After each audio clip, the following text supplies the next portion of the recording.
Hey everybody, my name is Josh Turner and welcome to No, PRT. I'm Josh Turner. No, I'm Josh Turner. We're all Josh Turner. As you can tell, Josh Turner has split in two and gave He, form to us, two his skinnier forms. his Mexican side split into two, the smart one and the good-looking one, and then the other one. You just called Josh ugly? You called Wolf ugly? I called a quarter of him ugly, which is you. Oh no, it sounds like you just called him hideous.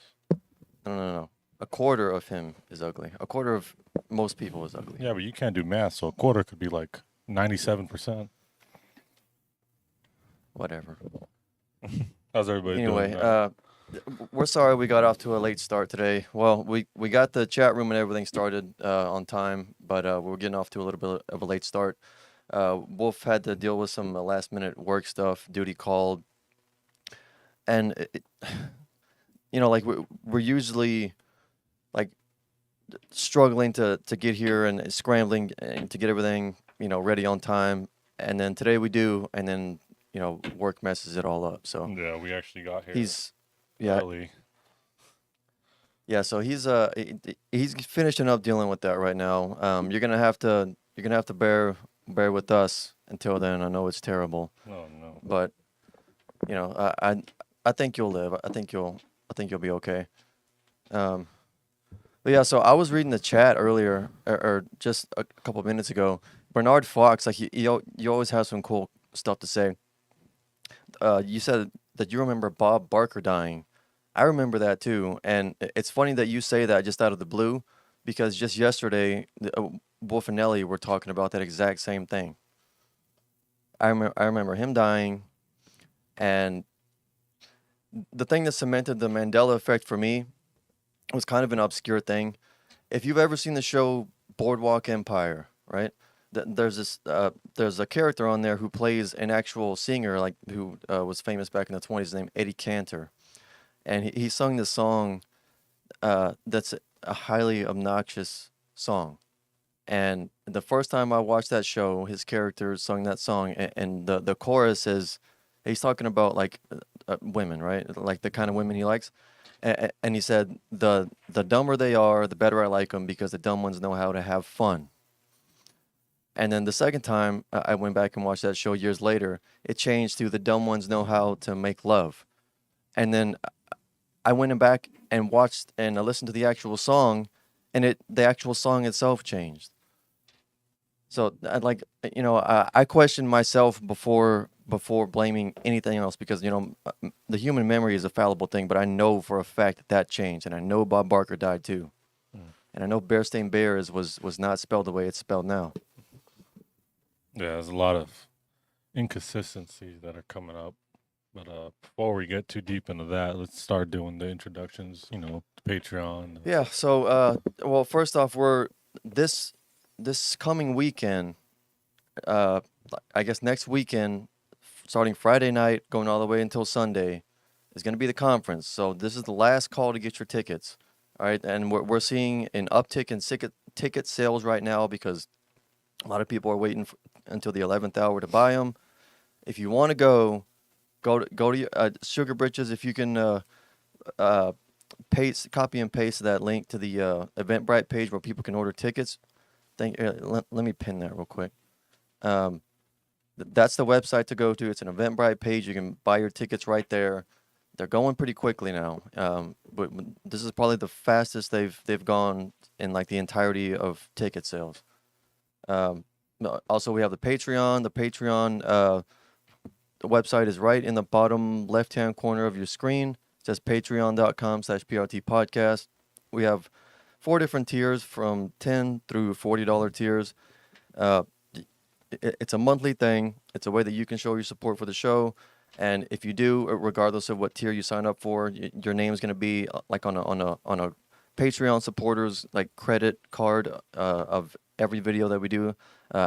We put them at the beginning and end of every video, just to show like hey, these are the people who really care about what we're doing and who enable us to do what we do. The $10 tier, you sign up for that one. After 3 months, you'll get a swag bag, but you got to send your your shirt size and your address and say, hey, this is what tier I'm on. My mailing address is this. I wear this shirt size. We'll send you some stickers, like a Texas souvenir, keychain, like a Paranormal Roundtable keychain. They're really cool. It's like a leather one. They're really pretty. The autograph book from major paranormal authors: David Weatherly, Ken Gerhard, Lyle Blackburn. What else? Oh, and the upper tiers. If you want to sign up for any of the upper tiers above the $10 tier, you'll get that swag bag immediately. You don't have to wait for the 3 months.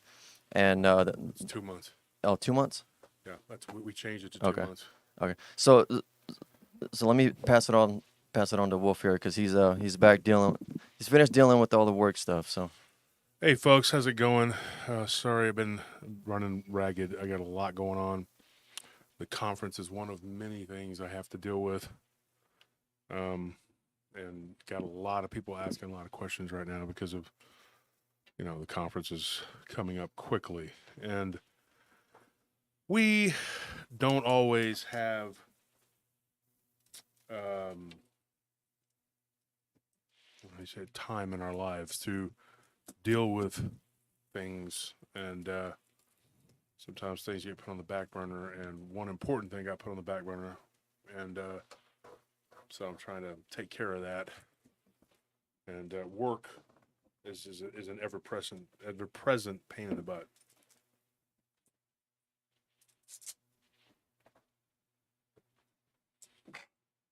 Bless me. I want to thank Red Harvest for gifting us a membership to Sugi. So thank you, Red Harvest. Oh, and Shade Viking, for his $4 super chat. That's really a $100 super chat cloaked as $4. Got to keep it hidden. I respect it. I wish I could pay for stuff like that, dude. Just hand someone a $5 bill and be like, here, this is actually $500. You're just perceiving it as $5 because you're not. Well, there's a service for that. You're not on my level. There's a service for that, but it costs $4.95 to do. So. What is it? It's Shade Viking super chat. It's pretty clever. It was $4. Man, what do you mean there's a service for that? What are you talking about? I was just joking. So, folks, we're going to get right into it. Once we hit 300 on here, we're just going to start telling the stories. Sorry, woe to those who are late. They're always like, oh, we can't rewind. Well, sorry, man. That leads to confusion in the chat where they start saying things. It's that way right now? Mm-hmm. Explain really quickly what that means, and then we can get started. Okay, so we purposely made it to where you can't rewind the live stream. Now you can, after the live stream's done and it's up, you can rewind, fast forward, pause, do whatever you want with it. But while we're streaming, we want to be on the same page as our listeners, as y'all, so that we can interact with y'all in real time and not be thrown off by like someone who's like 15, 20 minutes behind and commenting on stuff that we've already addressed. And it throws us off, and then some people in the chat, like they'll react to that person's comments, and it just confuses things. So we all want to be on the same page while we're here live streaming. So just think of it as TV. You're watching TV before the days of DVR, right? Yeah. So we've hit 300. Sorry, I got in a little bit late, folks. I had to go run an errand. I had to get something. I haven't eaten all day. And this is not even the largest one they make. No. This right here is part of what's going on with our society. Wow. I was like, I wanted a large because the small one's like, and then they're like, oh, you want a large, and they give you this. This is not like. They're gonna start making the small ones more expensive. That's the. Or this is medium. Sorry, medium. Yeah, that's pre-bucket size. It's like you need like a wagon to just carry it out. Like people do that. They go to a drive-through and they always order, the large combo, whatever, and it's like a pound of fries and like 8 patties on a burger or something. It's like, no wonder we're all fat, dude. I mean, you're gonna have to go to a fast food restaurant with like one of those radio flyer wagons and drag it around. I just got a small combo. Headed home. I don't even eat. Not to mention, it just costs an arm and a leg to buy nowadays. Oh my it's just gosh. getting up and up there. It's ridiculous. Okay, folks, before I get started with the stories, and I have a buttload of stories to tell you. I'm sorry that said buttload, but that's what I do. I have a bunch. So many the stories to get into. One of the things this past weekend, and I'm going to let you know what happened Friday, because my wife had come on the chat briefly, I guess, and then something happened. I don't know, and so right when the chat ended, she was with my best friend Heather, and they had gone out to dinner, and Nellie wasn't feeling well, and we were on the show, so she ended up having to go to the hospital. And so we spent the rest of Friday night at the hospital with her. Okay, and so it was bad. She got dehydrated, and she'd been out in the heat, which she's not really good with the heat, you know. And so she got really dehydrated, running around doing, shopping and going whatever with her friend, who's one of my best friends too. I've known Heather my whole life. One of my encounters that I had in my book, I talk about, happened in front of Heather's house while she was actually working at the grocery store, HEB, in our hometown when I was 17. And so she goes way back. We go back to when we were babies. And Heather's a very dear friend. And we vacationed with them. And she's the best chiropractor in the whole Central Texas. Really good chiropractor. And so she ended up calling like right at the end of the show, because Nellie had said hello and then she didn't say anything else, and I was like, what's going on? It was weird, and I got this weird text saying everything's okay.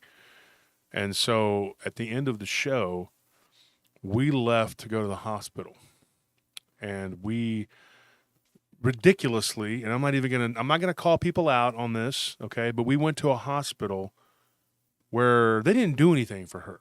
They just left her sitting there, and she got really upset and was going unconscious. Like, this was bad, folks, I'm telling you. We got her to another hospital, and thank God for the wonderful people over at Baylor Scott and White in Round Rock, right? Is that where it was at? Yeah. And they were able to help her. And they had to give her 2 IVs, and she was shaking, and they had to give her something for that, and it was touch and go. She began to go unconscious in the waiting room, and nurses had to come, and Scorpion was there, and I was there. We were trying to grab her to put her in the wheelchair, and they were like, no, we got this, and so I had to watch my wife be wheeled back, not knowing if that, I couldn't go back. Finally, I got to go back there, and we were there for 5.5 hours, 6 hours, something like that. Yeah, pretty much. Brutal. It was brutal. And then all day yesterday, she just was not doing good. Even debated about taking her back to the hospital, but she said she was okay. And I was just talking to her right now as I went to go get my drink and checking to make sure she was all right. Our power went out earlier. The devil's been really coming after us hardcore. So it is what it is. I say the devil, it's whatever. But, evil forces, I just believe, have been knocking on our door for a while, trying to mess with us and derail, do everything they can to derail us. Well, it definitely seems like the closer we get to the conference, the more hectic life has seemed suddenly becoming. It's ridiculous. It's just more and more things are piling up. People having trouble getting there. Yeah, it's just nonstop, it seems like. Yeah, we just keep throwing more and more money into this, and it's just. I don't even know what to say. And I'm not trying to give you guys dumping anything on your lap. Just do me a favor and pray for us. Nellie is at home convalescing right now. Unfortunately, our power is out, but she says she likes it. She's got the candles on. She's got the pig and the dogs with her. And she's a night of it. She's making a night of it. She's just chilling. Yeah. So she's doing okay. I was talking to her, and then I had to go. And then I started feeling kind of faint, and I'm not lying. I felt like, man, I was like, I haven't eaten today. I haven't eaten since last night. And the stress, I think, I have been taking in probably half the calories over the last 2 or 3 weeks. Y'all can attest to that. Mm-hmm. Yeah. And I still don't feel like I'm losing any weight. And so when I talked to my nutritionist, she said, you're under too much stress and your body's hanging on to it. Yeah, it's all like cortisol. It's cortisol. And she's like, it's so stressed out. So then I go and get tests from my doctor, and he tells me You need to slow down. You need to take care of yourself, and you don't need to care about anything else, because you don't take care of yourself, something's going to happen to you. And I think some of these people are working around the clock to do things to me. Do I believe that we're under spiritual? Absolutely, absolutely, I do. Yes, because I've been fighting it and dealing with it. One cool thing about being at the hospital, we got several stories. Mhm. That guy, Armando, his name was Armando, funny enough, Yeah. and he told us some, really creepy stories. He lived in Mexico City for years. Really nice guy. And thank you for everybody who's donating. We definitely can use it. I don't ask for donations, and they're not expected, but they're greatly appreciated, especially going to this conference, because I've had to put more money into getting some people there, because a lot of people are having money problems. Some of my dear friends, or one friend in particular, I'm not going to call him out or anything and say anything, but he worked for a person or persons and was helping them with, putting together the stories for them and putting them away. And there's two of them at our conference, and they haven't gotten paid. And it's every week, we're going to pay you, we're going to pay you. And I finally just stepped up and said, you know what, I can't have them not there. So you have to do what you got to do. You got to help your friends. Another guy whose car broke down, he's a very important person at the conference, and I'm going to have to figure that one out. So this is kind of stuff that's going on. I'm just letting you know, I'm giving you the FYI. I am doing everything I can to keep it together. I pray, and I constantly pray. And yesterday was a big day too, in the way that I didn't rest on my laurels. I only slept for about 4 or 5 hours, and I got up, and I got five conversations. Yep. Yeah, and 2 of them were very, very fruitful. They were all fruitful, but 5 conversations with witnesses, and got a bunch of stories. And I got some people. Good news, when we return from the conference, you're going to get PRT 4 days a week, 4 nights a week, right, Anthony? Yeah. Thursdays will be dedicated to good. So the Tuesday episodes are gonna be like the episodes where it's the 3 of us talking right here in the studio, and the Thursday episodes, since a lot of our interviews go for like 2 to 3 hours at a time, and we try to release hour-long episodes, the Thursday episodes are gonna be the interviews the discussions that we have with our guests, with different people from across the paranormal spectrum. Yeah, and some people are witnesses. Yeah. Yeah, and some of those witness stories we'll actually tell on Tuesday, and then they'll follow over into Thursday, and it's going to go like that. A couple people I talked to yesterday blew my mind with some stories, and one guy in particular really impressed me, because he's a Native American. He's going to come on the show. He's going to do it. We're going to record with him. A lot of people, though, want me to tell their stories, because they say that I'm a very good storyteller, and I don't brag. I don't brag. I just have a certain way I do things, and a lot of people like it. And there are people that attack me constantly because they're jealous, because maybe they don't know how to articulate or put words together. I'm sorry that you can't do that, okay? It's not my fault.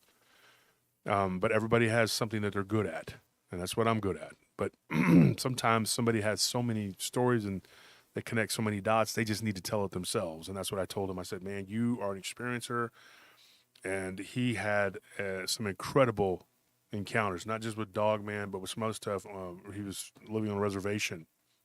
And I think this gentleman will be a very good guest. And there's going to be 2 Native American people going to come on, and we're going to interview with them. Different people, different tribes, but amazing stuff. Amazing stuff. And I was so stoked to get some of these stories yesterday. And so I know a lot of you have sent me stories. And I've been going through the computer, and I'm trying to get them out and pull them out, whatever. But I have to connect these threads, because if you tell a story, it goes out of context. People are like, well, that sounds stupid. But if you got 5 or 6 people saying the same thing, it doesn't sound so stupid anymore. So, I have to dig in there and try to find these stories, and I get them through multiple sources. Now, folks, I got 2 or 3 different emails that people. The main one is Josh Turner at PRTpodcast.com right here. Okay, that's the main one. And you can message me on that one. Some people still using my old one. That's fine too. And then people that know me personally, I know I have 2 other emails that they can use. But here's the thing. I go in there and I find a treasure trove of them in the junk. And I was like, what the heck? And then I realized, me and Anthony, I think we deleted think we deleted so if you've sent me a story, feel free, and I haven't told it yet, or you don't think you've heard it, feel free to send it to me again. Now, I want to address somebody who attacked me, and I forgive you. Okay, I forgive you. And he said, use my name, so I will. Evan, you attacked me. I'm going to say something, though. Evan, you got to understand, that was not your story, sir. Okay? He jumped all over me. He said I told his story incorrectly. I didn't, I'll show my brother this. And he's like, my brother just was like, maybe he's confused. Uh-huh. And I was like, oh, okay, so I shouldn't go stalk this guy and hunt him down at his job. Okay. All right, now I'm joking, Yeah, folks. you called back all the ninjas and stuff. Yeah, so I was like, okay, all right. I was like, call off the airstrike. No.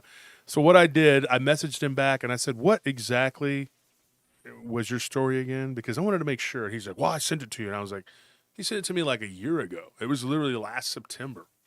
So when I look back in the file, that's not your story, Evan. What blew my mind, though, was that Katie, the other person whose story, and I had permission to say her name. I'm not going to say their last names, but Katie had sent us a story, and Tony, you know this. Mm-hmm. It was very similar. Yeah, it was like you showed it to me, and I was looking at it, and I was like, I understand why he was. He mad. thought that it was his story. Yeah, this was too similar. It was just an honest mistake, Evan. And Evan, give me your address, send it to me, and I will send you a hat. No stickers. I got to save them for the conference. Sorry, you get no stickers because you were rude. You're not in America. I'm joking, Evan. Totally kidding. I will send it to you. It was Katie who she goes by Katie Blonde, but Katie sent me a story, and that was her story that I told, not yours. And so please understand that it was a mistake, and I was in a very foul mood, and I said something very bad back to you, and because I was so upset and I was so aggravated, and I was just like, dude, I don't want to sit here and fight with these people. And I wasn't in the mood for it, and I said something bad to you, or mean, because I was literally at the hospital or leaving the hospital because of my wife's situation. So forgive me. I'm sorry. I don't want to lose a listener, and I hope you're listening, or at least go back and listen to this. I did try to email you back or message you back, and if you see it or whatever, accept my apologies. But the story is very eerily, creepily similar to Katie's story. So I could see why there would be a confusion there. Now, folks, you got to understand something, and I want to say this too. Before we get started, we got about 10 minutes before the 8 o'clock. We hit 8 o'clock. Take your time, because I'm going to be on here for at least 3 hours telling stories, okay? So this may be a 4-hour show because I have a lot to say, okay? I put together a bunch of good stories for you, and we're going to postulate on some of this. So if you're going to be up tonight, I'm going to be here doing it, okay? I'm going to bring the heat, all right? Like a pitcher, that paints the corners and throws strikes. That's what I'm going to try to do tonight, okay? I'm talking a no-hitter, okay? I'm going to give you everything I got, and then we're going to go to the conference, and we're going to come back and start fresh. And we still got Tuesday's episode coming up, too. I think Tuesday's got a paranormal potluck that'll blow your mind. Mm-hmm. I got some crazy information. I was on the phone all day today, too, with 3 different people just talking about their encounters. And one guy has a lot of insight. And he introduced me to another person who's got a show. And that's going to be interesting. So here's what we got. Okay. I explained this before, okay? People ask me, I had somebody saying, hey, well, not somebody. It was a couple people. It was a guy and a girl, 2 different people, don't know each other. And they said, I heard this story on such and such channel already, blah, blah, blah. You took it from their channel. Let me address that, okay? I actually have permission from about 4 different channels that I can use their material, all right? It's called free flow of information. That's what I call it. And I had that deal with the NADP and now the IDP. And I don't know where I stand completely with the NADP because it's just kind of in limbo with who's doing what with those because they fractured. All right. I'd like to stay friends with everybody, but sometimes it's just not in the cards. Now, I did have that situation with them. I also had that situation with Barton Nunley, Albert Rosales, a bunch of different authors. I mean, take your pick of anybody that I work with. And what lurks beneath, he's got a very large channel, and he gave me permission to use his material. Somebody mentioned another show, and they said that story was told, and I stole it from that. Let me tell you something. That story was actually given to me. They put it on their channel first, okay? But that story was given to us before, and the guy's name was Kyle. And I don't have a problem with Kyle telling them that story, giving it to them. He sent it to them too. They told it first, okay? But talking to him, Kyle told us that he actually sent that story to us first. We didn't get to it. And for that, I apologize. I apologize to Kyle. I apologize to Evan. I apologize to everybody and anybody in the whole world who is offended by anything that I've done on the show. I'm not trying to be that guy, okay? I'm trying to do my best to get these stories out and tell you what needs to be told. That being said, I want you to know that there are a lot of different sources, and one of the sources we have are the groups. We get a lot of stories from groups, and we get recommendations. A lot of people that tell us their stories aren't even listeners. That's the funny thing, is that listeners will tell someone, and I want to say a big thank you right now from the bottom of my heart to the listeners, because you guys have done so much work in getting us some of these great stories by referring people that you know to us. And we had a listener recently, and she gave us an individual, and from that individual, we got another individual, and we were talking about it last night after dinner, and we were talking about the waitresses over at Freitas. Great people, nice people, Great wonderful place to eat, if you will. And also, I want to give a shout out to Sam over at Tractor Supply for waiting up for us the other night to get the pig food.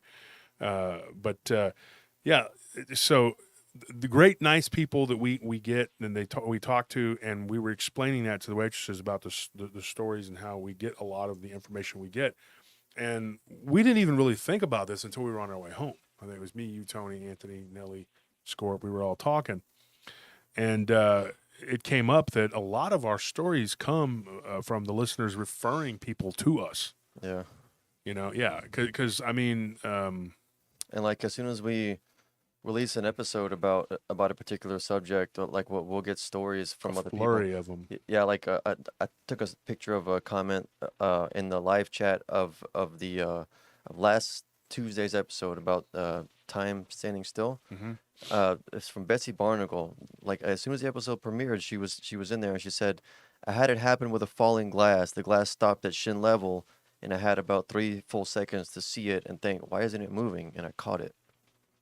See, Wow. it happens like all the time. Yeah, you guys, if you haven't checked out last Tuesday's episode, go check it out, because it will blow your mind. It is like some of the crazy stories we get from the listeners and from their friends and from groups we've been in. We're all in about 200 groups or whatever. We got a bunch of groups we're in, and we do a lot of work with those groups. One of the guys I was talking to earlier, his group, I think he said his group's got Eddie Hill is a good friend of mine. He's going to be at the conference, going to be speaking. He's got an Anunnaki group that's got like 270,000 people in it. It's a huge, huge group. So I was in there, didn't know that my own friend was the admin in that group. And so for 2 years, I was in there cruising that group and talking to people and going like, give me your thoughts on this and blah, blah, blah. And then he tells me earlier this morning, before I went to bed, because I was up all night, I had to go do guard checks, and then I went to the gym. And so I'm home, I'm getting ready to go to bed, and my wife was already tucked in, ready to go. She's not been feeling well. And he was like, he called me, and I talked, and he started talking about his group, and he said it's his group. And I'm like, that's your group? Because I never looked to see who the admin was. I never bothered. It was such a large group. He started that group, and I was like, holy crap, I got a bunch of stories. Plus you're in like over 100 different paranormal groups. Yeah, more than that. A lot. I'm in a lot. Bigfoot groups, Dogman groups. I'm in paranormal, all kinds of scary, spooky, whatever groups, UFO groups. It runs the gamut. It's all 40 in groups that I'm in. So that being said, folks, that is how it works. I'm just giving you the layout there, the rundown, and so everybody understands. And I have been under an enormous amount of pressure, and please just pray for me, pray for my family, and pray that my wife gets well. It was crazy when they gave her an IV, and then they're like, we got to give her another one. And then she still felt like she couldn't get enough, and she's anemic, and she was craving ice too, which is not good. That means your iron levels are low. So please pray for her.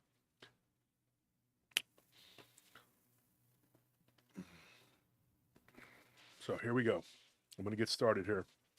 Sorry about all that. We got to get that stuff out of the way, but it is part of the show. I know there's going to be people complaining. This story doesn't start for an hour. It's just bull crap about people and stuff, And whatever. If you're gonna say all that, we're gonna scour the comment section from now on and just kick all that out because we don't want to hear you complaining. I'd rather just not have you as a listener if you're just going to complain and cause me more stress. I do everything I can for this community, and I don't need any more bull crap. I'm at the breaking point right now. I don't need it. So after this conference, though, folks, I'm not doing it again. If I do, it's not going to be next year because next year we have a lot of projects we're doing, not the least of which is a possible board game and a TV show. So those are things that may or may not happen this year, next year, whatever. We're looking into those and working on them. But I got a lot of projects going on, and the UAP project coming up, and I got all kinds of other stuff going on. No conference. Not going to happen. So if you want to go, go now. I put together this conference. We put everything we had into it. Scorp, where is he? He's got my notes. He gave them to me the other day. James M. Rose, thank you for that $20 super chat. He says, you. PRT is the best. Appreciate Wolf and guys helping me through the day. We appreciate you being listeners and loyal. So I want to start with this. Go ahead. I was going to say, to be honest, in a way, you guys also help us get through the day.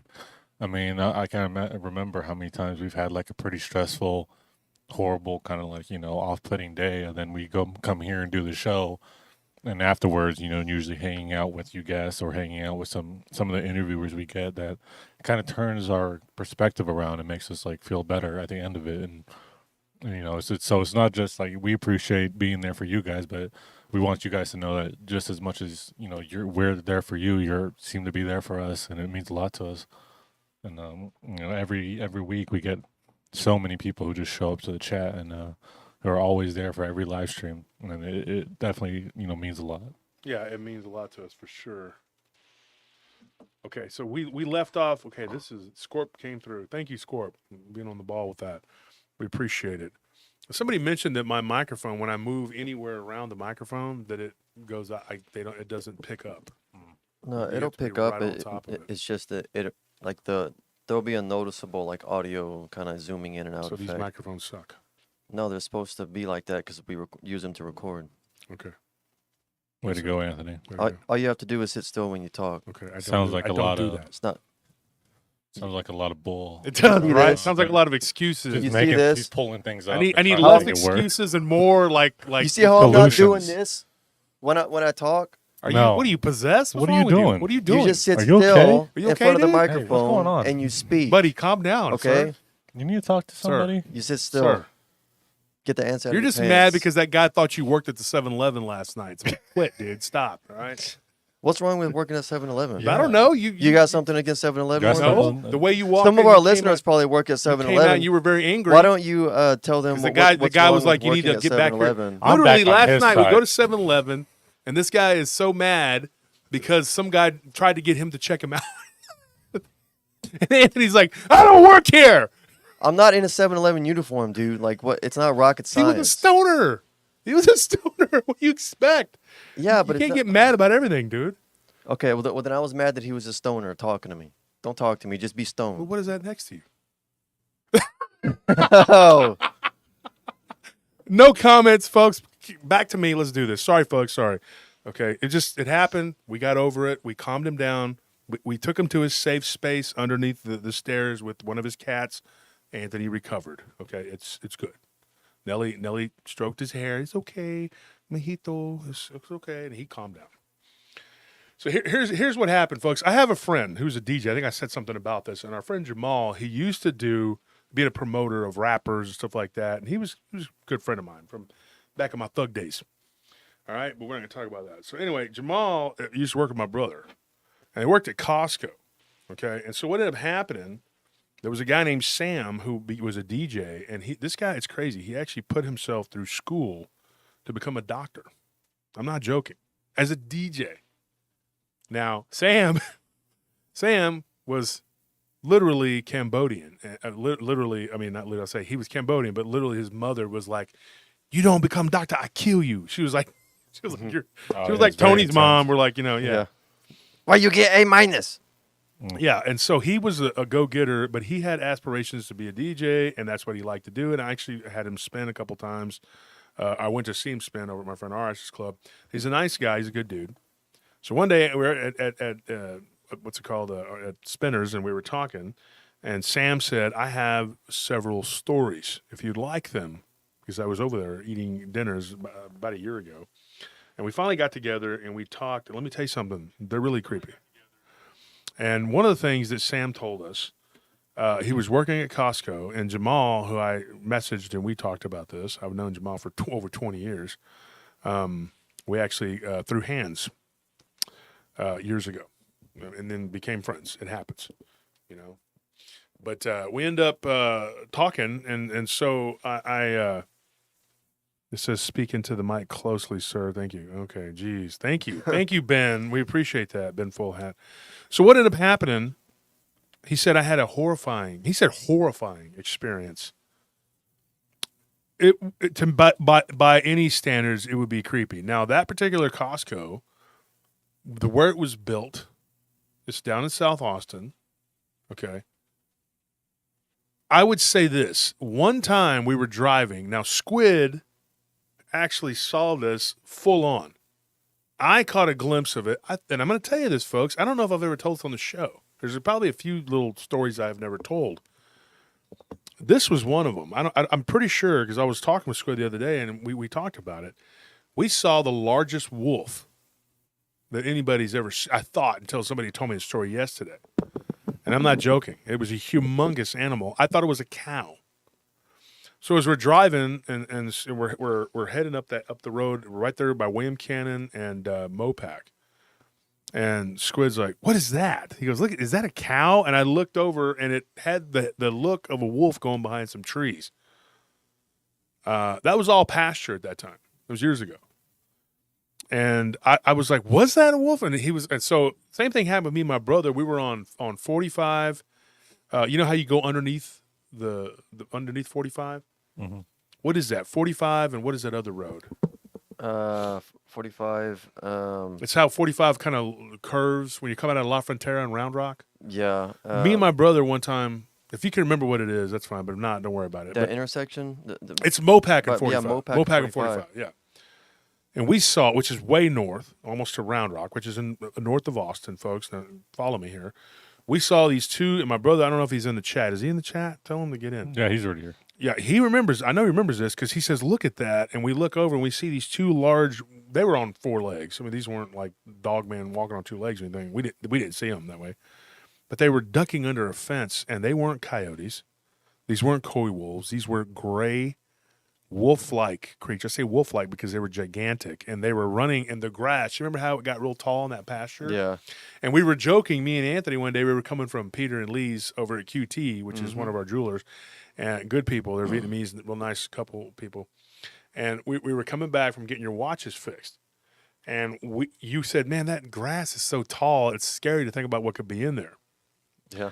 Well, like 2 weeks later, me and my brother were driving, and we saw the backs of these creatures I don't know how tall they were. Now, folks, I don't claim this as a Dogman experience or a werewolf experience, because all it was just 4-legged canines that were crawling under a fence. Okay? I don't claim that as an experience. I don't know what that was. But the same thing happened to me and Squid and my friend Jerome, who lives out in California. He works for Tesla. He's a really nice guy. We're friends for years. He's from Germany. He was in the back seat, and we all look over and we see this, what looked like a gray cow. Now, I thought, man, is that a cow? Because I was driving, and it was on that side of the road, and I was turning on William Cannon going up Mopac, and we look over, and they were like, oh, dude, look at that.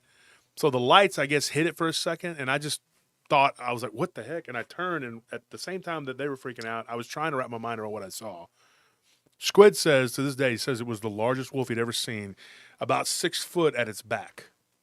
The head, he said, was gigantic. He said, my dog, you remember Ivan? Yeah. Ivan was a 140-pound mastiff, okay, with a head that was like, he was a big dude. And he was a big, bad dude. And he said that thing was like 3 or 4 of Ivan. And he estimated that it probably weighed about 300, 400 pounds. And how is that possible? Now, this is what he saw. I caught a glimpse of it there again. I don't count it as an experience because I don't know what him and Jerome saw because they got a better look at than I did.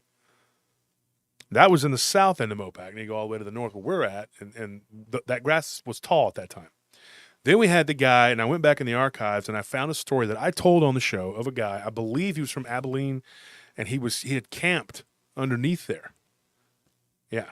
Yeah. And something came out on two legs and began to mess with his vehicle and rattling his trailer that he had horses in. The horses began to buck and kick or whatever, and it woke him up. Now, this is, you okay? Yeah, my chest started hurting. Your chest is hurting? Yeah, just right here. Huh. Well, let's not. Don't you go dying on us now online on I the think- air? You wait till we're done with the show to start dying. Yeah, have some respect, dude. Started talking about all these big Self-deterred. dogs, and they're attacking me spiritually. Oh my gosh, quiet. So what happened was this guy, and so I reached out to this guy, and I got a little more information. Now we're not going to go back into his encounter, what happened under the bridge, but to prove my point that these things I believe are metaphysical in many ways. Never had an encounter before with this guy. He told me some stuff. He gave me an update. Now, this is one of the people I talked to. This was Thursday. He gave me an update. He said, I sent you an email. And I had so many that I just take. As soon as I get them, I'm just moving them over to a file because there's too much. But don't stop sending them because I need them. I need them for reference. And don't stop referring people because I need them, okay? I'm always looking for threads. We need the threads to connect all this stuff, right? It's the connective tissue we need. So he says, dude, I go back home to West Texas. He lives on a ranch, right? A small, it's 12 acres.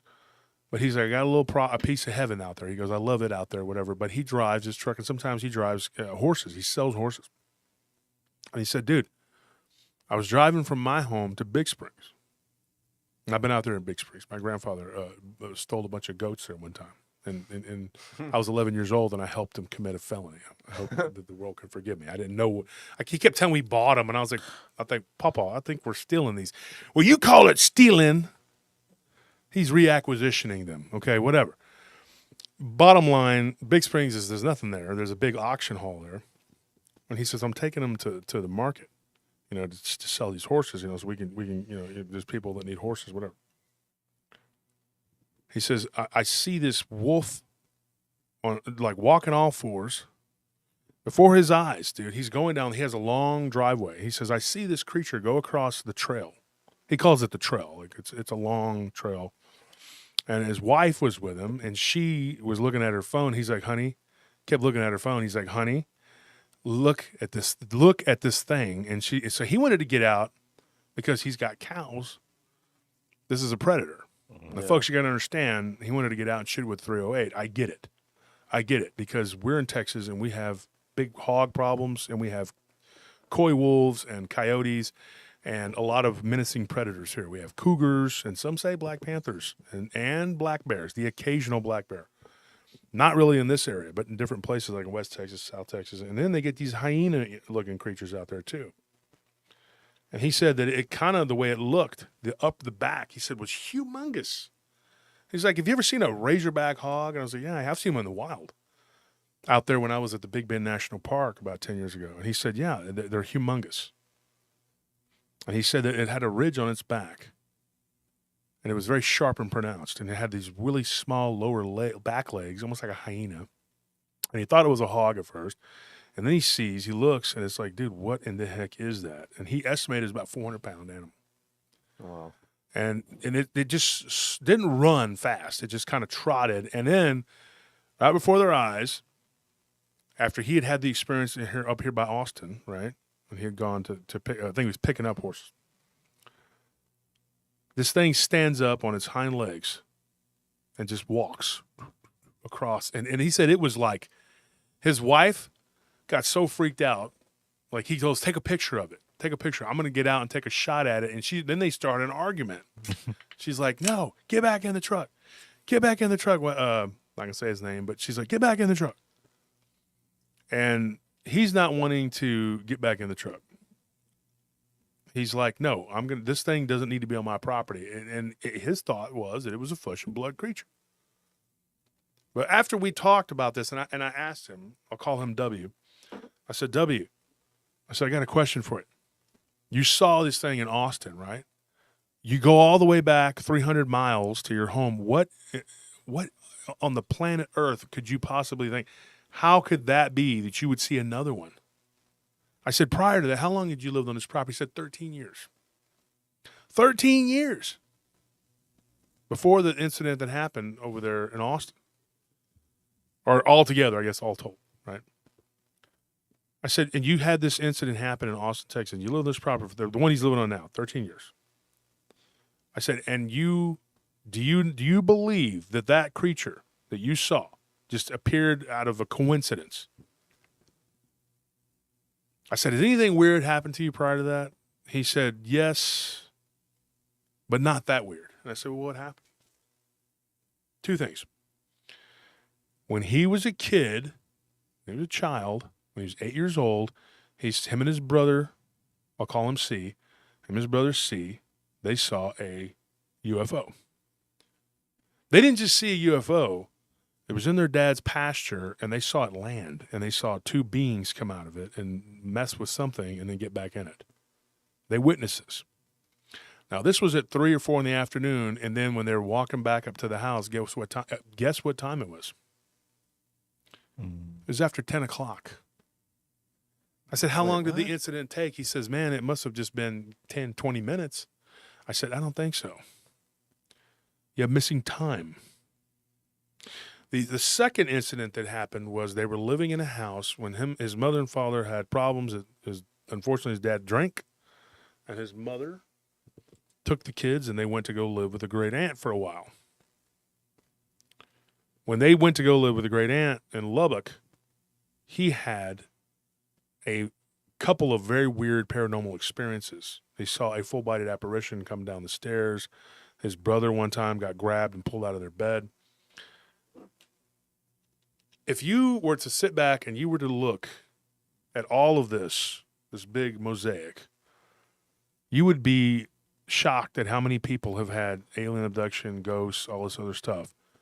Then this guy goes to Austin, and he has this experience with this werewolf, for lack of a better term, what he called it, a werewolf. I said, the creature that you saw at your property out there, and this guy's, he's older guy. He's not some young dude who wants to make up stories. He's not looking for fame. You don't even care. You don't want his name out there or whatever. He said, they're completely different creatures. He said both of them bipedal, but the werewolf, as he called it, in Austin, looked completely different than this, what he called was a cross between a bipedal hyena and a wolf. What really shocked him was how quickly it stood up and how the legs seemed to kind of elongate, and then the back end of it came like kind of went backwards, and the back straightened up. And he said that it looked at them and smirked. And we've heard this before. Yeah. He feels like it was taking pleasure in scaring the crap out of them. His wife tried to snap some photos. Most of it kind of went off, whatever, because she was busy trying to grab him from going out of the truck. Finally, he said, okay, you win. He got back in the truck, and he said, take pictures of it. But she was too scared to roll the window down, so there was like this glare. So all you see is kind of like a blurry whatever. You can't really make out what it is. And he said in that moment, he realized that you don't think about taking pictures. You know what I mean? It's like you think about killing it. Mm-hmm. And then he said, go ahead, take your freaking pictures, whatever. It's too late. But these creatures have a very real understanding of the nature of our reality, and they know how to manipulate it. And I'm telling you right now, they absolutely do. That thing stole their whole day. It took all their energy from them, and it ate it like Pac-Man eats a power pellet. Now, I think that they feed in different ways. I think that that's one of them. After that, for days, his wife was waking up with nightmares, just waking up with nightmares constantly. He asked me about the nightmares. I said I had them for years. It's like PTSD. Although I don't compare myself to people who have had real PTSD because it's not the same. But it is a form of it. Now, I don't try to be a therapist. I don't get up there and use a bunch of, yeah, it's all good. Yeah, whatever. I don't do that. I'm not that guy. I give people real responses, not some programmed, yeah, that's awesome. You're doing a great job in your life. No. Soundboard responses. Yeah. And people love it. They love that fake flattery, ridiculousness. You tell people, oh, you got to talk for this long, and they just start making stuff up because they don't know what else to do. They don't want to displease you. If you do that, well, that's what you're going to get. Bunch of bullcrap. That's not what we do here. This gentleman was genuinely scared. When he talked about it, you could hear it in the fear in his voice. He said, dude, I didn't think I'd ever see one of these again. Now, thank God he hasn't had another one, but he's had the nightmares. And one of the nightmares was so real, he thought that something had grabbed his arm and pulled him partway off the bed. Now, I had to give this guy the brutal truth. When he asked me, he says, what do you think that was? I was like, I didn't want to say that these things can be a spiritual creature that can pull you off the bed. But I said, he goes, please, just give me the honest truth. What do you think it was? I said, I think it was one of those creatures. And he was like, oh my gosh, this is, well, that's not the words he used. He was just, he used some expletives. And I said, yeah, I know. I said, I'm not trying to scare you. I was like, but getting right with God is one way to, and he does. He's been going back to church and stuff. And if that's your way of coping with it, that's your way of coping with it. And he said it's helped. I hate it. I hate that these things do what they do. I'm not a fan of these, of the predations of these, depredation, whatever you want to call it. I'm not a fan of it. I know what they do is not, it's horrible. I'm not going to sit up here and lie to you and tell you that it's okay. Everything's going to be okay, because I don't know. I can tell you that it's happened to a lot of people. So that poor guy went through absolute hell with that situation. But anyway, that's that story. But we're going to go back to my friend who was a DJ. And here's what's crazy about his story. He's working at Costco. And there's two crazy things that happened to him there. One, something pushed him. Okay, let me start with this. This is Dr. DJ Save a Life? The doctor? Yeah. Okay. Yeah, Dr. Sam, yeah.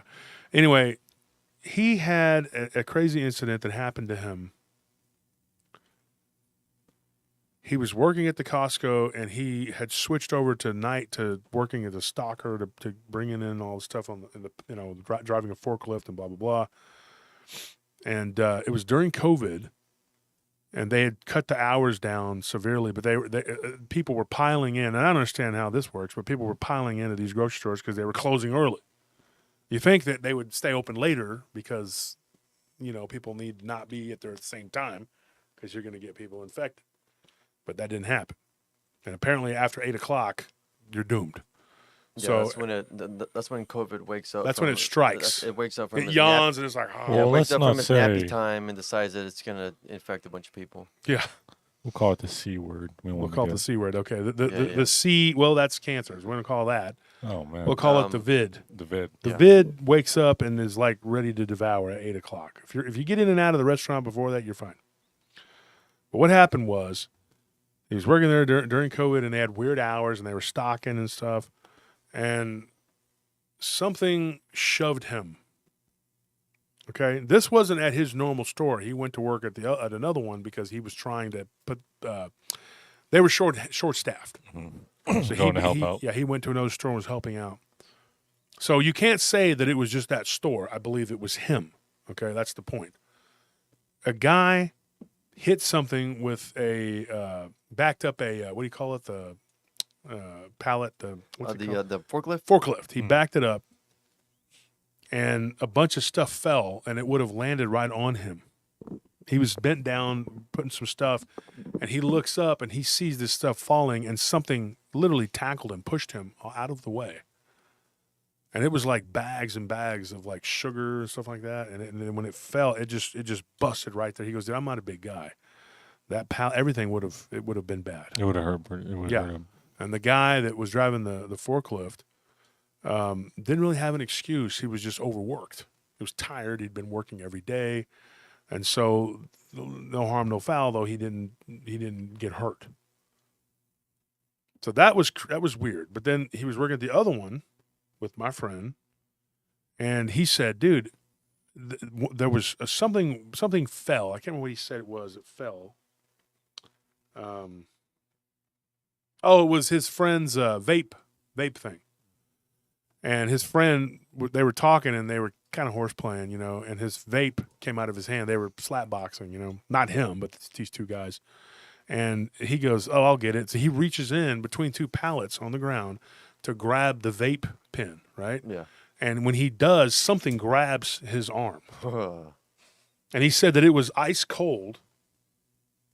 And he said that when it began to pull him forward. Now, I talked to Jamal. He witnessed this. He's trying to steal his vape. He was standing there, and he was like, dude. He's like, I watched him lurch forward, and then him began to yell that something had literally pulled him forward. He said at that point, it like was going up his arm and getting a better grip. He said it was a hand, but you couldn't see anything. But he goes, I could see the redness beginning on my arm. Like from the pressure. Yeah. And so his friends, I don't know the other guy, and I didn't talk to him, but Jamal begins to grab him and pull him loose. Now, that was ridiculous.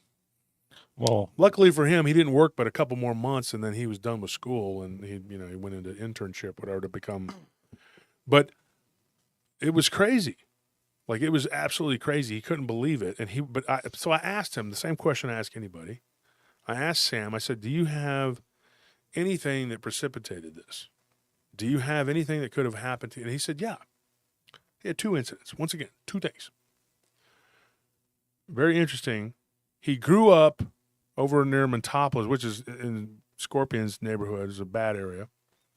He lived in some projects, and there were 4 of them, him and his siblings and his mother, living in a 2-bedroom apartment. Imagine how cramped that is. But they did, and he's like, we survived, and now one of his brothers is working as a lawyer, and his other brother's living overseas, and his sister's doing very well, and his mom she has a nice house. They all took care of his mom. They pitched in, and they did what people have to do, and they made it.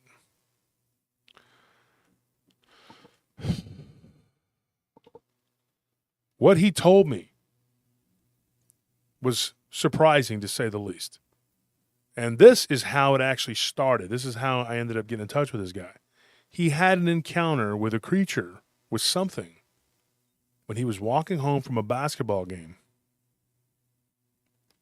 And it was so bizarre. He said, dude, me and 2 of my friends, we were walking, and then my one friend, he goes home, and he's like, well, this is where I get off, so he starts walking down his street, going his way. And then the other 2 start walking, and his friend lived about 2 blocks from where he lived. So he was about to stop, and then his friend had some issues with a couple gang members. That area is full of gang violence. It's pretty bad. I used to box over in that area, the Metropolis Rec. It's a rough place. And he's like, these guys that didn't like him, they were cool with him, but not his friends. So he said, you know what? They're right there by the bus stop. He decided to be a good friend and walk with him. He said, I'll walk past there with you. And so he stopped and kind of BS with him a little bit, and his friend kept going. Kind of distracting them, right? Mm-hmm. At this point, the bus pulls up. Those guys get on the bus. He says, I'll see you later. And then his friend is down the block, and he waves. Everything's cool. He turns around to go back to the apartments where he lives. When he gets close to the apartments, there was some wood. I don't think it's there now. I think they've built up on it. It's been gentrified or whatever. But he's like, back then, there were woods right there. And he said, I see this thing moving through the woods. And when he goes, I could see the back, and it was kind of swaying back and forth. He said, it was huge. It was on all 4s. He goes, but it moved unnatural. He's like, somebody said my smoothie's getting melted. Thank you.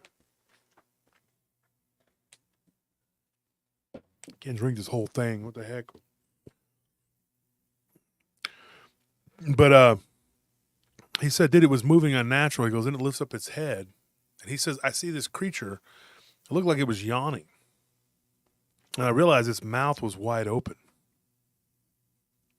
And he goes, when it saw me, he's like, dude, it immediately lifted up its head further and then stood up on its hind legs.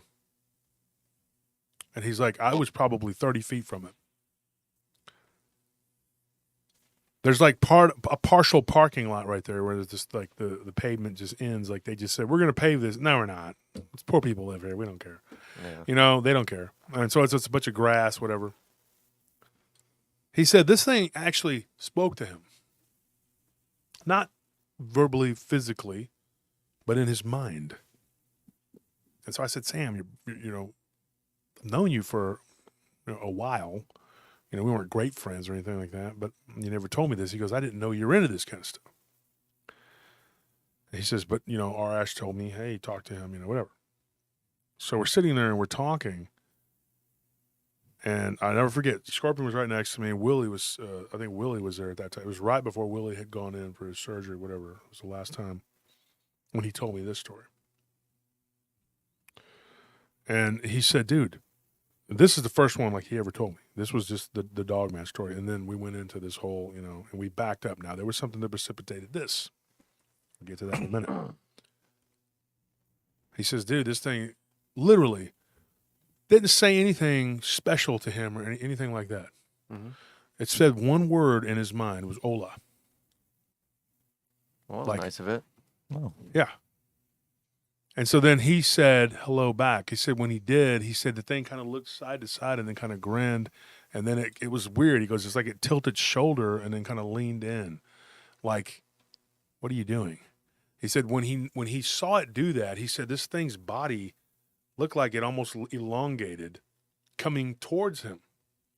At that point, I asked I think Scorpion is the one actually asked the question. He's like, when it elongated, he's like, what did it look like? He goes, I don't know. He goes, you ever seen the cartoon Plastic Man? Like when he said one of his cousins is about my age. He called him older cousin. I guess I'm old, you know.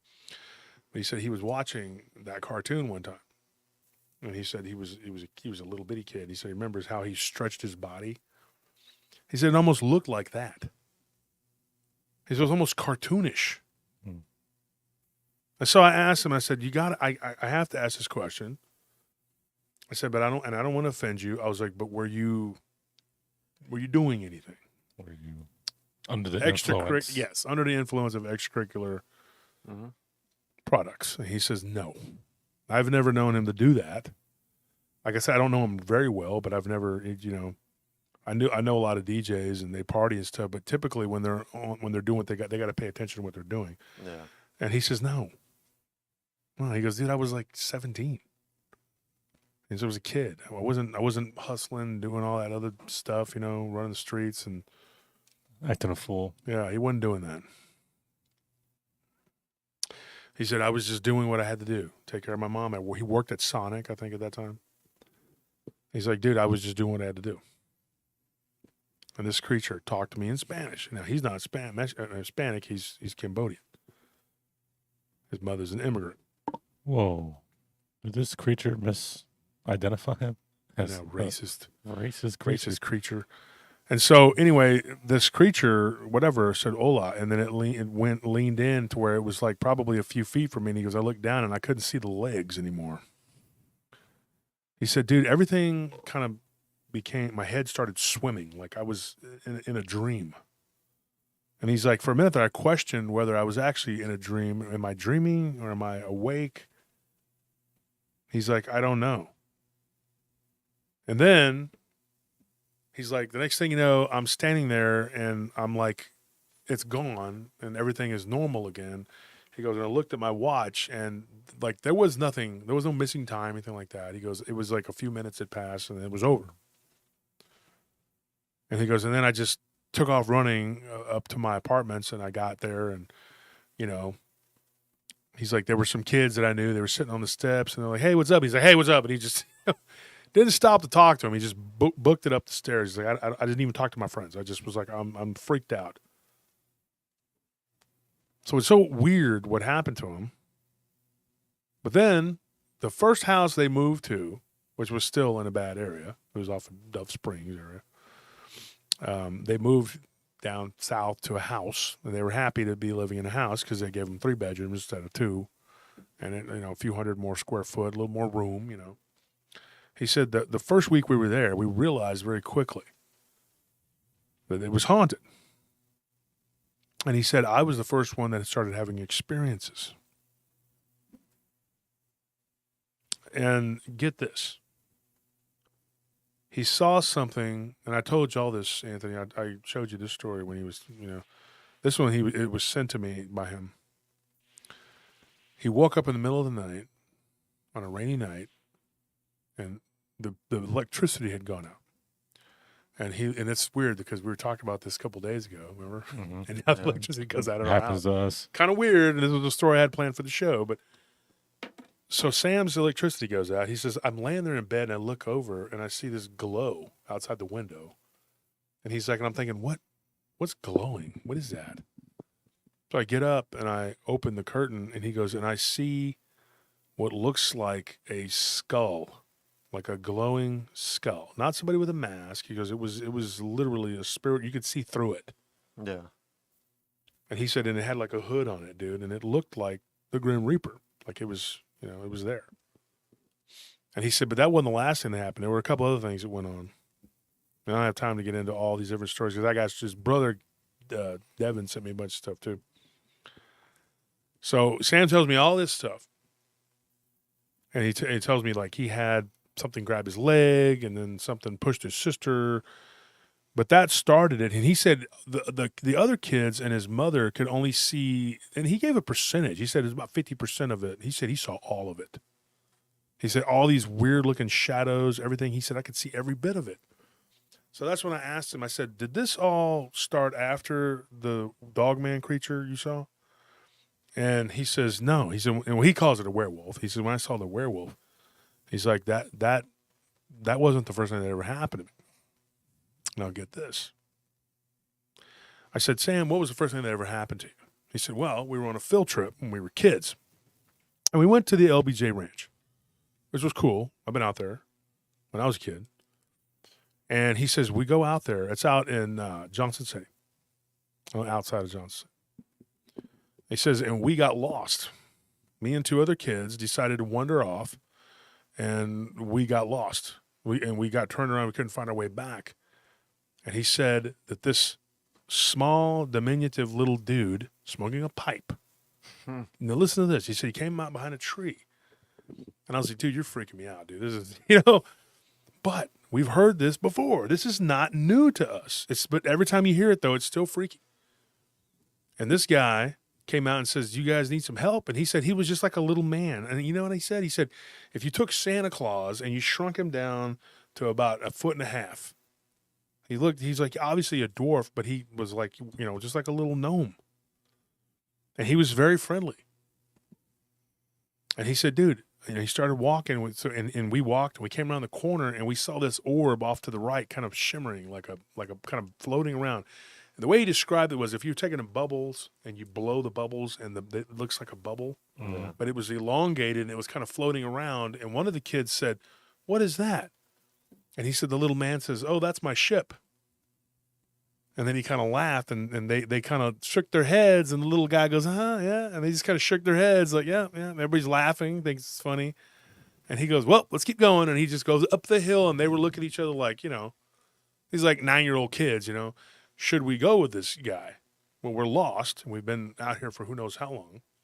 They go up over the ridge, and then they see their bus, and then they all take off running, and they're like, hey, thanks. They go to wave at the guy.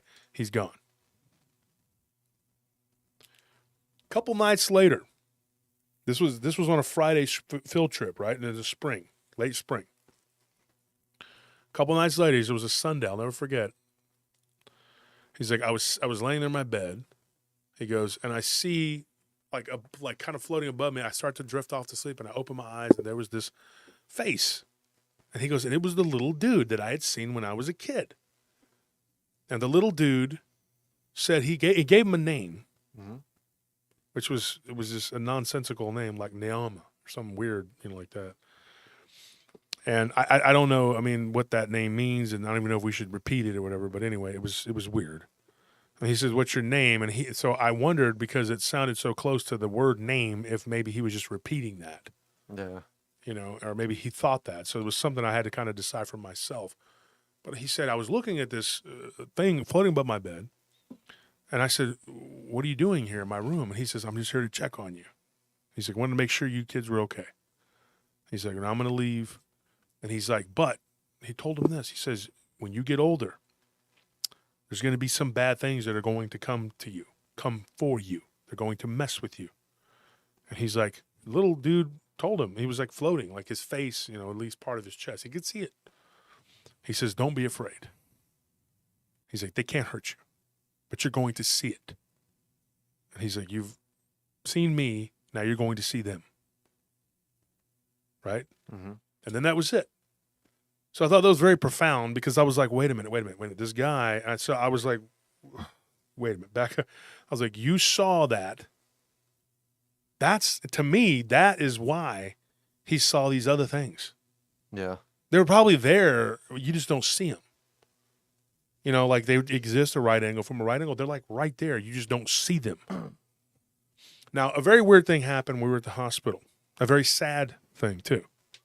I saw two very odd things at the hospital. And I'm going to talk about it. And I was sitting at the bedside with my wife. And this is very tragic. The man in the room across from us, they had a code. You remember, guys? Yeah. Alarm went off forever. I walk out of the room. My wife's laying there, and she's coherent. And I just told her everything's going to be okay, and I was with her. And I walked out of the room, and I was just like, what's going on? I didn't really know. And at that moment, I realized I hadn't eaten all day. I had not eaten of nothing. And I felt faint, and I felt dizzy, and I felt like my head was, swimming.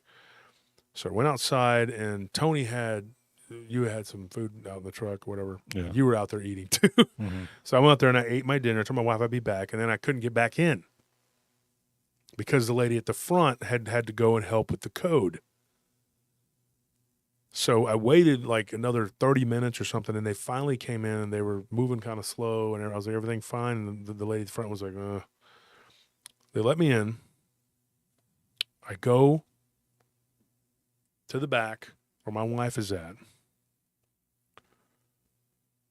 and I find out from the nurse. I was like, what happened with the code? And she says, well, the man had a heart attack. He passed. So this gentleman had died, and it happened right across the hall from my wife. And my wife, later on, as we were talking this morning, and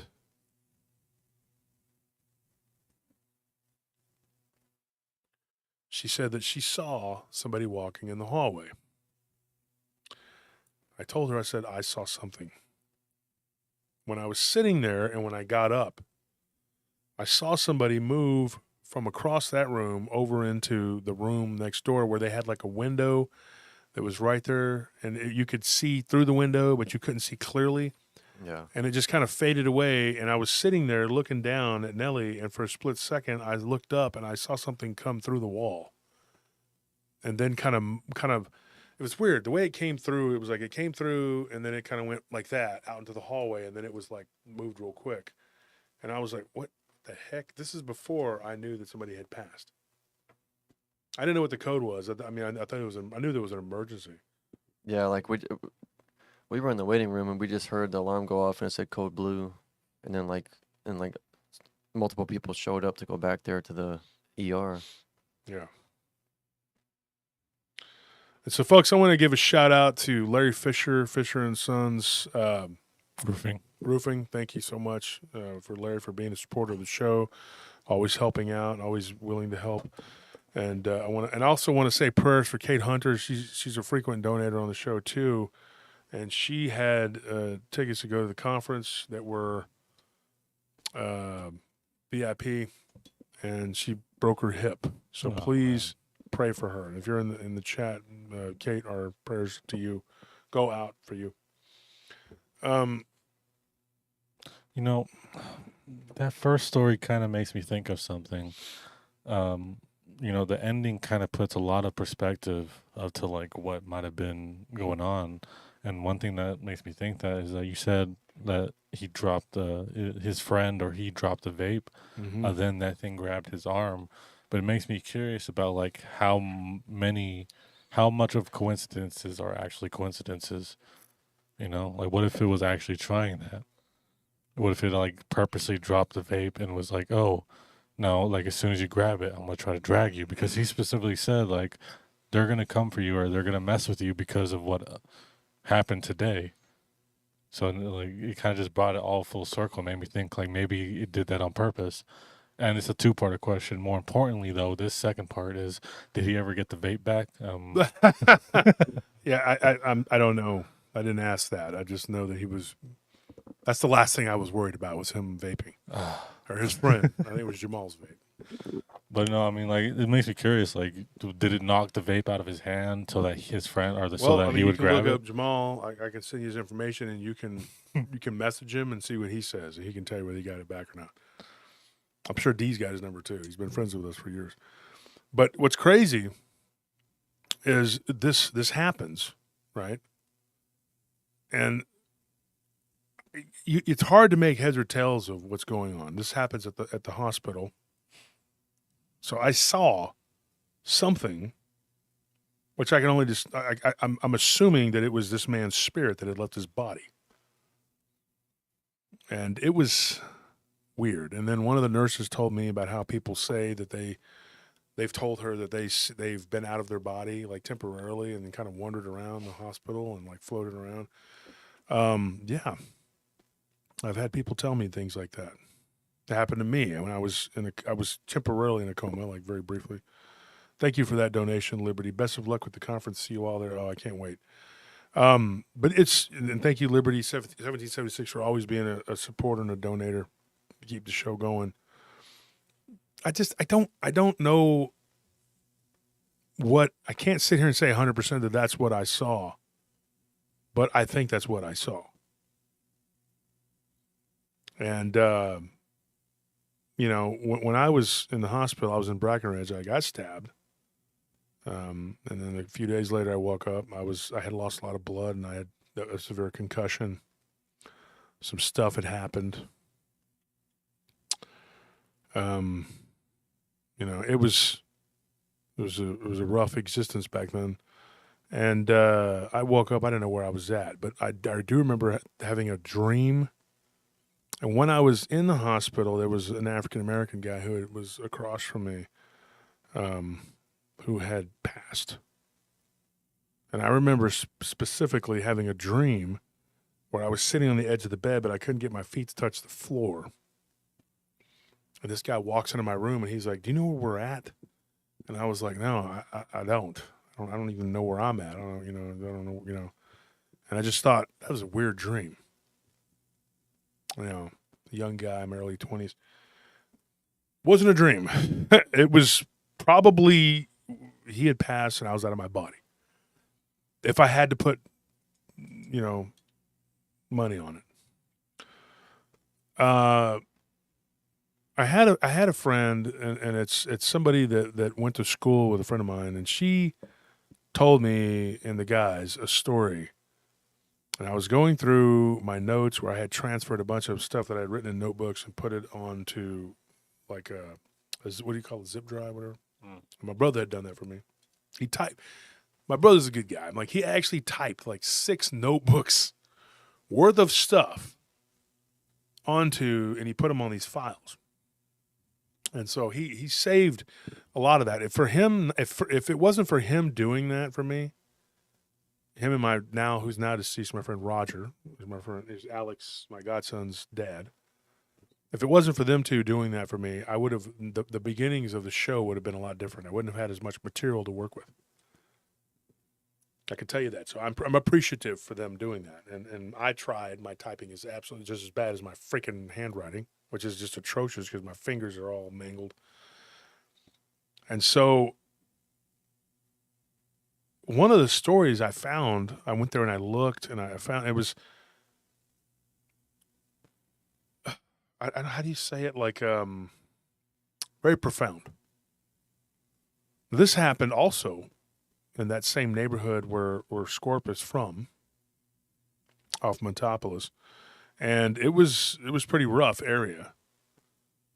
And there were gangs, a lot of gangs and stuff like that. And this girl, she told me this story. She said this happened at Brackenridge Hospital. Her brother had gotten shot. There was a drive-by, and there was a gang that was shooting at another gang. They weren't shooting. He wasn't the target, but he got hit. And by all rights, he should have died. Now, you know this story, Tony, already, but he should have died. But he didn't. Not right away. He ended up going to the hospital. And her other brother, Miguel, was comforting her. Her brother, Angel, was the one that got shot. Miguel was comforting her, and she says, when he put his arm around me, because they said it didn't look good. They heard her talking to the mother, and they were going to start bringing them back there to talk to him, to say goodbye, because they were keeping him alive. And she says, I looked through under my brother's arm, and I could see this cloaked figure. And we're going to do a show about this because there's a bunch of people that have been asking for it because they've seen this.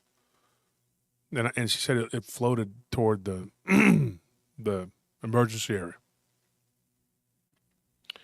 And I said, what did it look like? She said, the Grim Reaper. Just flat out.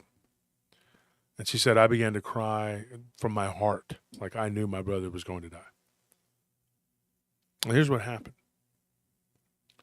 She said, right after that, she sees this cloaked figure go back out, followed by this quickly moving white ball of light. Almost like he was getting chased away. I thought that was very interesting. She said she gets up and she runs back there. And they're like, oh, you can only have 3 people, whatever. She's like, I don't give a crap. She ran back there and her brother was conscious. And they had stabilized him. They went into surgery. He came out. He was okay. Not okay. I mean, he had to stay in the hospital ICU for a while. He lost a lot of blood. It was very traumatic. Getting shot is very traumatic. So it was crazy. Like, he actually came out of it. Mm-hmm. And I said, so what do you think? She says, I believe that the Grim Reaper was going to take my brother. But a spirit, a good one, or something, an angel, whatever, escorted him out. And if you had to put money on it, that's what you would say. So that's a hospital story right there. And then, when we were at the hospital, of course, Armando gave us a bunch of stories, and the nurses gave us some story. It was pretty cool, like, as far as, it wasn't cool that my wife was in there, but they made it a lot better. The staff was very nice. And so when you have these weird encounters or experiences or whatever, it's so hard when people. She tried to tell this experience to another podcaster. I don't know this guy, but she tried to tell him, and he was just like, "Yeah, well, we don't really talk about that kind of stuff, They talk about ghosts, but they don't talk about the Grim Reaper. Like, That's ridiculous. That's dumb. Like, some of this stuff that's going on, folks, is clown world. Okay, if you're gonna eat everything on your plate. You need your nutrients. And for some reason, there's all this compartmentalization going on. And we're supposed to just be like, oh, it's okay. You just do your part, and I'll do this over here, and we won't intersect. Well, what happens when the train is all over the place? It's not up to us to intersect. I mean, at the end of the day, it's up to the cryptids. Like, if they intersect with each other, you can't stop that just because you don't believe in it. That's why it's just the dumbest argument ever to say, like, oh, it's because none of that other stuff is real. But it's like, what you're talking about, you have no way to prove it's real either. So it's just as real as anything that you're seeming to categorize. Well, it was like the M trying to tell me that I saw a Bigfoot. Mm. Mr. M, I need your story. You go ahead and send it to me. It was a Bigfoot. How about you're a big ass? How about that?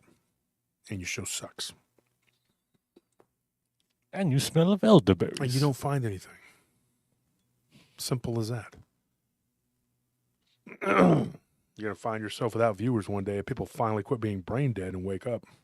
That's not gonna How can you watch reruns of any of that crap?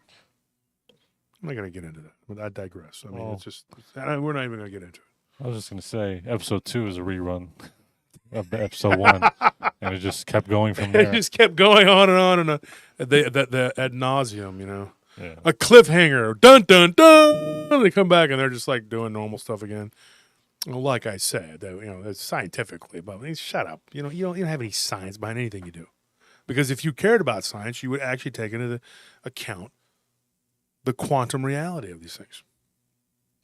If you really cared about science, what I hate is those people talking to me about science. The fact that you think it's a giant monkey running around out in the woods tells me everything I need to know about you. When you doctor reports and fudge reports and take stuff off the table because it doesn't fit into your little paradigm, and I'm not talking about some of my friends, they believe the way they believe, but they're open. Mm-hmm. There's a They're big difference. open. Yeah, those people are not open because it hits them in the pocketbook if you take away their little narrative. Yeah, any scientist in general, not just dealing with the paranormal, but any scientist who believes that anything they know is 100% true is someone that I kind of stray away from. Yeah. It's not someone Because that we're still learning ourselves. Yeah, you will never stop. And the moment that humanity stops improving and learning is the moment that will degrade and start dying out. I mean, if you ever get rested in your laurels, you'll never really improve your lifestyle. And in that case, you'll forever be behind the back foot and forever be degrading. Because what else is there to do? Yeah. You either move forward or backward. You don't get to stay still. And like I said the other day, lead, follow, or get the hell out of the way. So many people who aren't leading, they're not following, they're not doing anything. They're just in the way. Thank you, Valerie, for that $10 donation. And it's cognitive dissonance for people to not believe in the woo, but yet they still believe in remote viewing. Alex, I'll buy that selected BS for $100. That's funny, Valerie. Yeah, they'll take, they eat a part of the quiche and then they don't want the egg. Okay, I don't get it. What are you doing? Why are you eating quiche? Mm-hmm. I don't understand it. I can't. It's just I can't grasp it. I can't wrap my mind around it. It makes me want to hurl. I can't. I think I'm allergic to some of those shows. Like literally, my wife tried to put one on the other day just to see how I would react. And when I came in, and she started laughing because she knew I would. I was like, like a vampire with the sun. I was like, I started to collapse, and then I was rushed to the emergency room, and they were like, "Are you allergic to?" And I said, "Yes, I'm allergic to those particular BS shows." And I gave them a list. Well, even yesterday at the dinner table, we were sitting there, and the waitresses started naming a couple shows and just bagging on them. They were making fun of them. Just absolutely bagging on them. Bagging on them. Yeah. Oh, yeah. No pun intended, folks, right? Right. Do you agree? A little bit? Just a little bit? You agree a little bit? You agree, right? A little bit? Maybe just a little bit. We're a cult here, people. You have to agree. It's mandatory. Yeah. But here's the thing, folks. Moving on, I do believe it's all connected. Now, these people will say that it's all some sort of coincidence. Now, how can you sit here, a guy when he's 9 years old, prior to that he has no memory of any paranormal, he sees a gnome. I mean, I don't know. What is it? Some sort of space alien? I don't know. He sees something that's not normal with two of his friends. Then later on, he sees this wolf-like creature. And then even after that, he sees these demonic entities and ghosts in the house. Then he has something that grabs him in front of two people that saw it happen. Then something nice actually pushed him away from getting hit by a pallet of sugar. What do you think, folks? What do you think? It's all just a coincidence? I mean, is this a coincidence? To me? Just tell me what you think in the comments, because I'm not buying it. I've never believed that this was a coincidence. I don't believe what happened to me was a coincidence, because if it didn't happen to me, I wouldn't be here. I don't believe living in the house I lived in was a coincidence either. I think everything happens for a reason. But if you're one of those people that does believe, and it's okay if you do, I get it, that you think that somebody can live in a haunted property up in the Upper Peninsula of, Michigan, and then the next thing you know, they move down to Missouri, and then they see Bigfoot right off the crack of the bat. I mean, it just seems simple to me. Like, if you're too focused on the pinky, you're gonna miss the rest of the fist when you get punched. I think it's all just a coincidence. That sounds like a coincidence that you think that. I think it is. I think it's a coincidence that I said it was a coincidence. You think it was a coincidence. Very coincidental, Very this coincidental. conversation we're having. It is coincidentally that we're talking about it.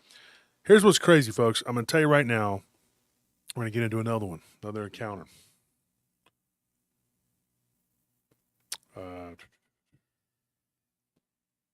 Okay, this one is a Bigfoot story. Crazy story. This guy was driving. This happened outside of Seguin, Texas. He's in between Seguin and New Braunfels. And so anyway, this guy's driving along. He sees this creature was dragging a deer. Now, we've gotten several stories of a Bigfoot. Not several. I'd say a few, though, in that whole area. The Lockhart, Seguin, that whole area, just Luling, whatever. And this guy, he was driving along. His name's Damon. I mean, we know him. I mean, I've known him not a long time, but I mean, he's friends. He's a friend of a friend.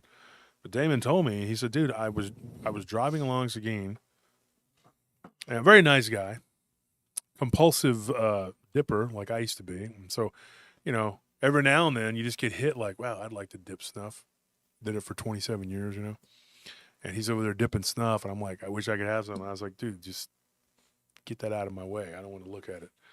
I know I can't. I just can't, But he was dipping snuff, and we're talking, and he was a nice guy. And he told me, he says, dude, I saw this thing when I was 27 years old. I was driving home from seeing my girlfriend. She lived in New Braunfels, and I was going back to Seguin. And he goes, I see 3 a.m.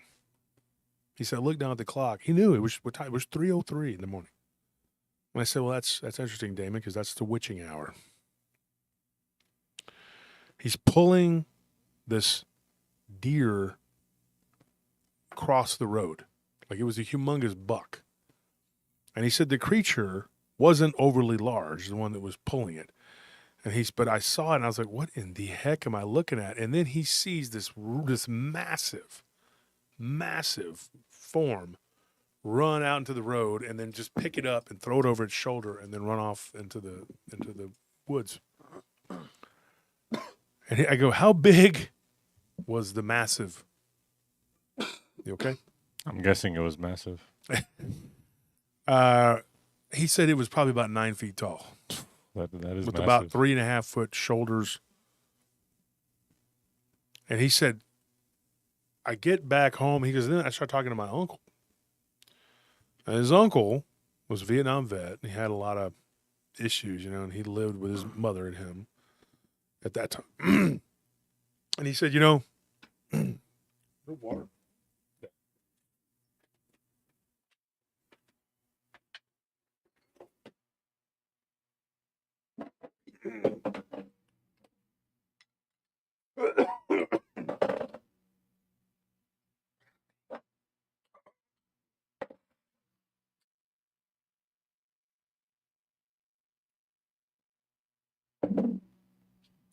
Sorry, folks.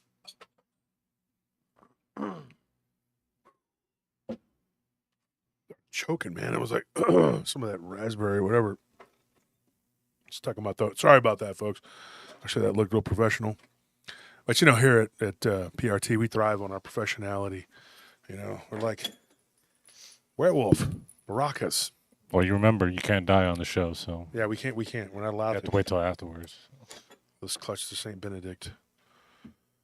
So Folks, what happened was he saw this massive creature, and he described it just like a Bigfoot. I mean, it was black, conical head.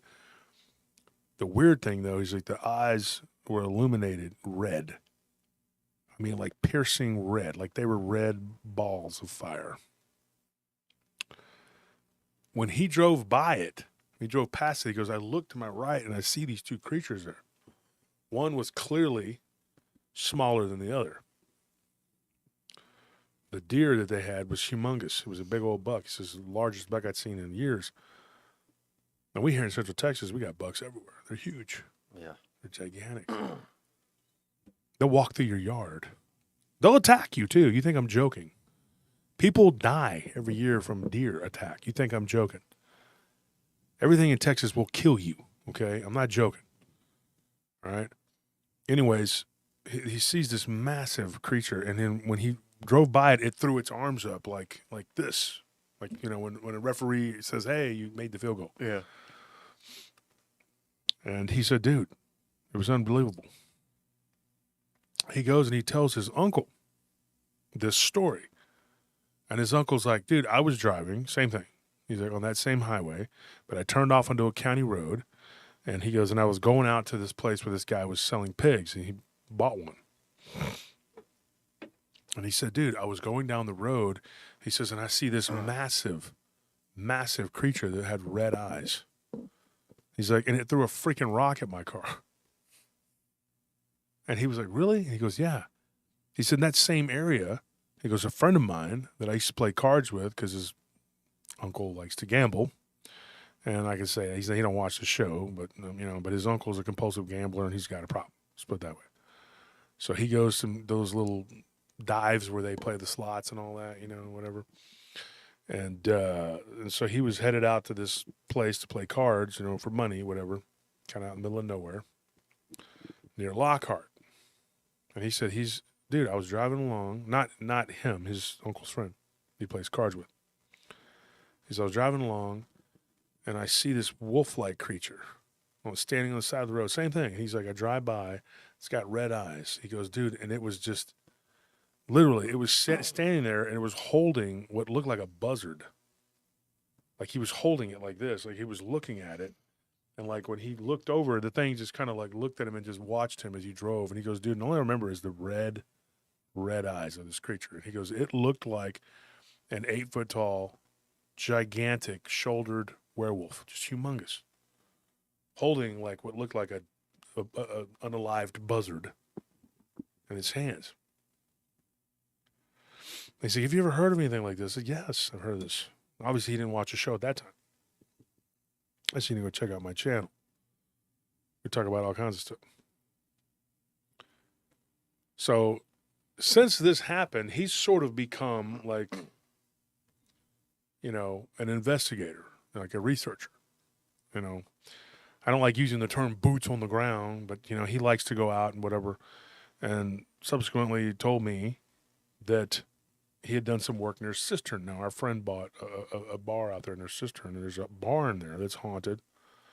They've had some weird incidents out there.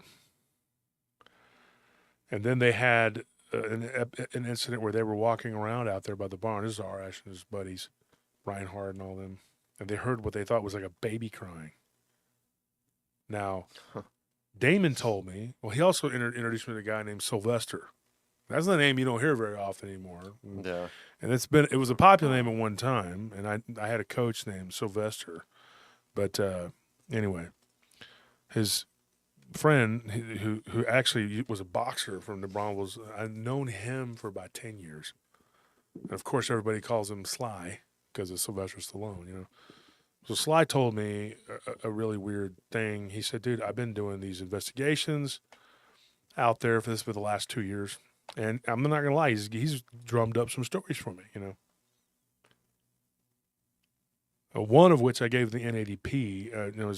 You could probably go find it on there. But it was interesting.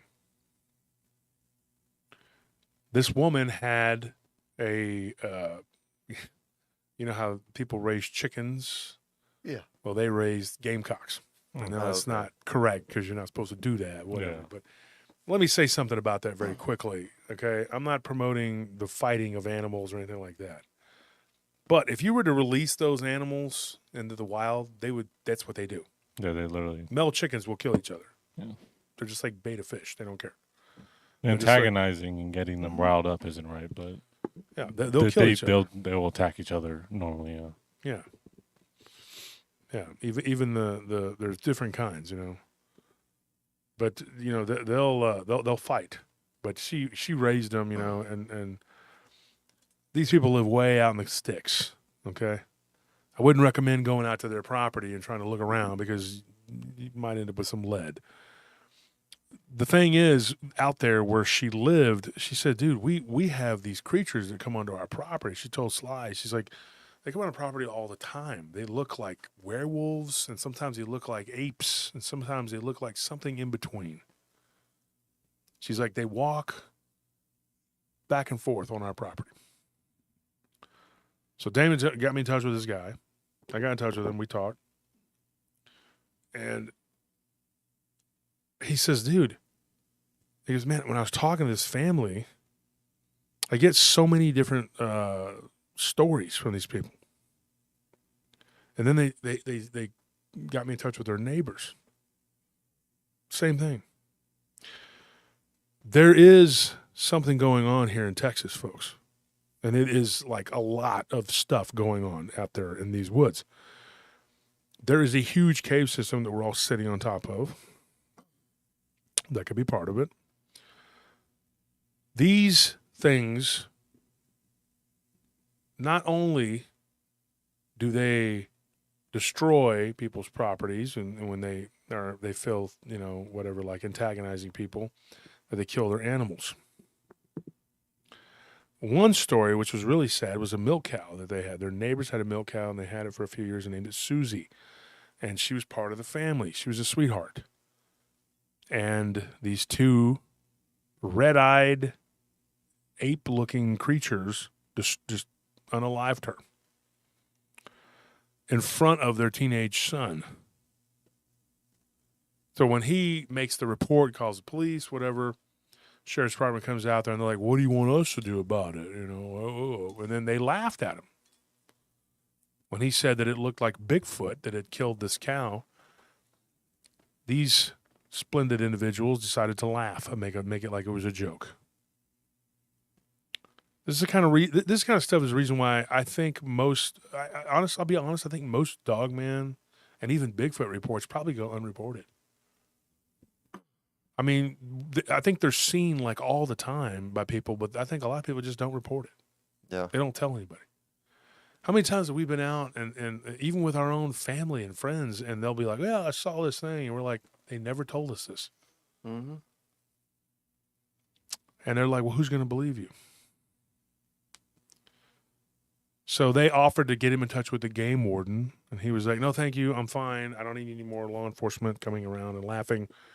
Understandably, he was upset. I understand.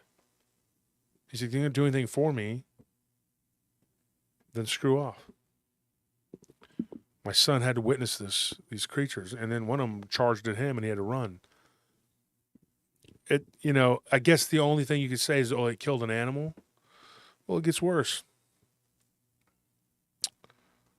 Their cousin was out on horseback. They have horses out there, and they were riding around. And one of these creatures comes up out of a hole in the ground. Now, we've heard this 1,000 times. And it looks like a creature, like the rancher out near Giddings. Same thing.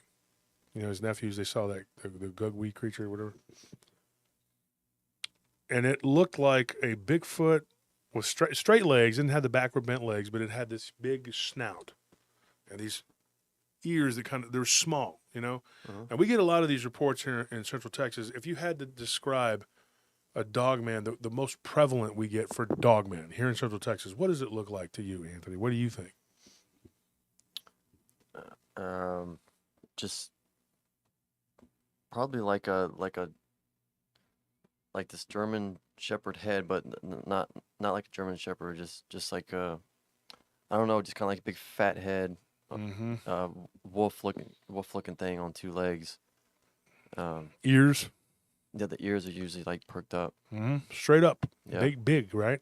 Yep. This creature that we call the Gugwi, I don't know what the heck it is. But it has ears like this, little ears on the side of its head. Not the big, pointy up and down ears like what I saw. And it has a short little muzzle, but it's big and it's barrel chested and it's got humongous arms and massive legs. And I've heard people, and Anthony, you've heard this, a guy in Elgin.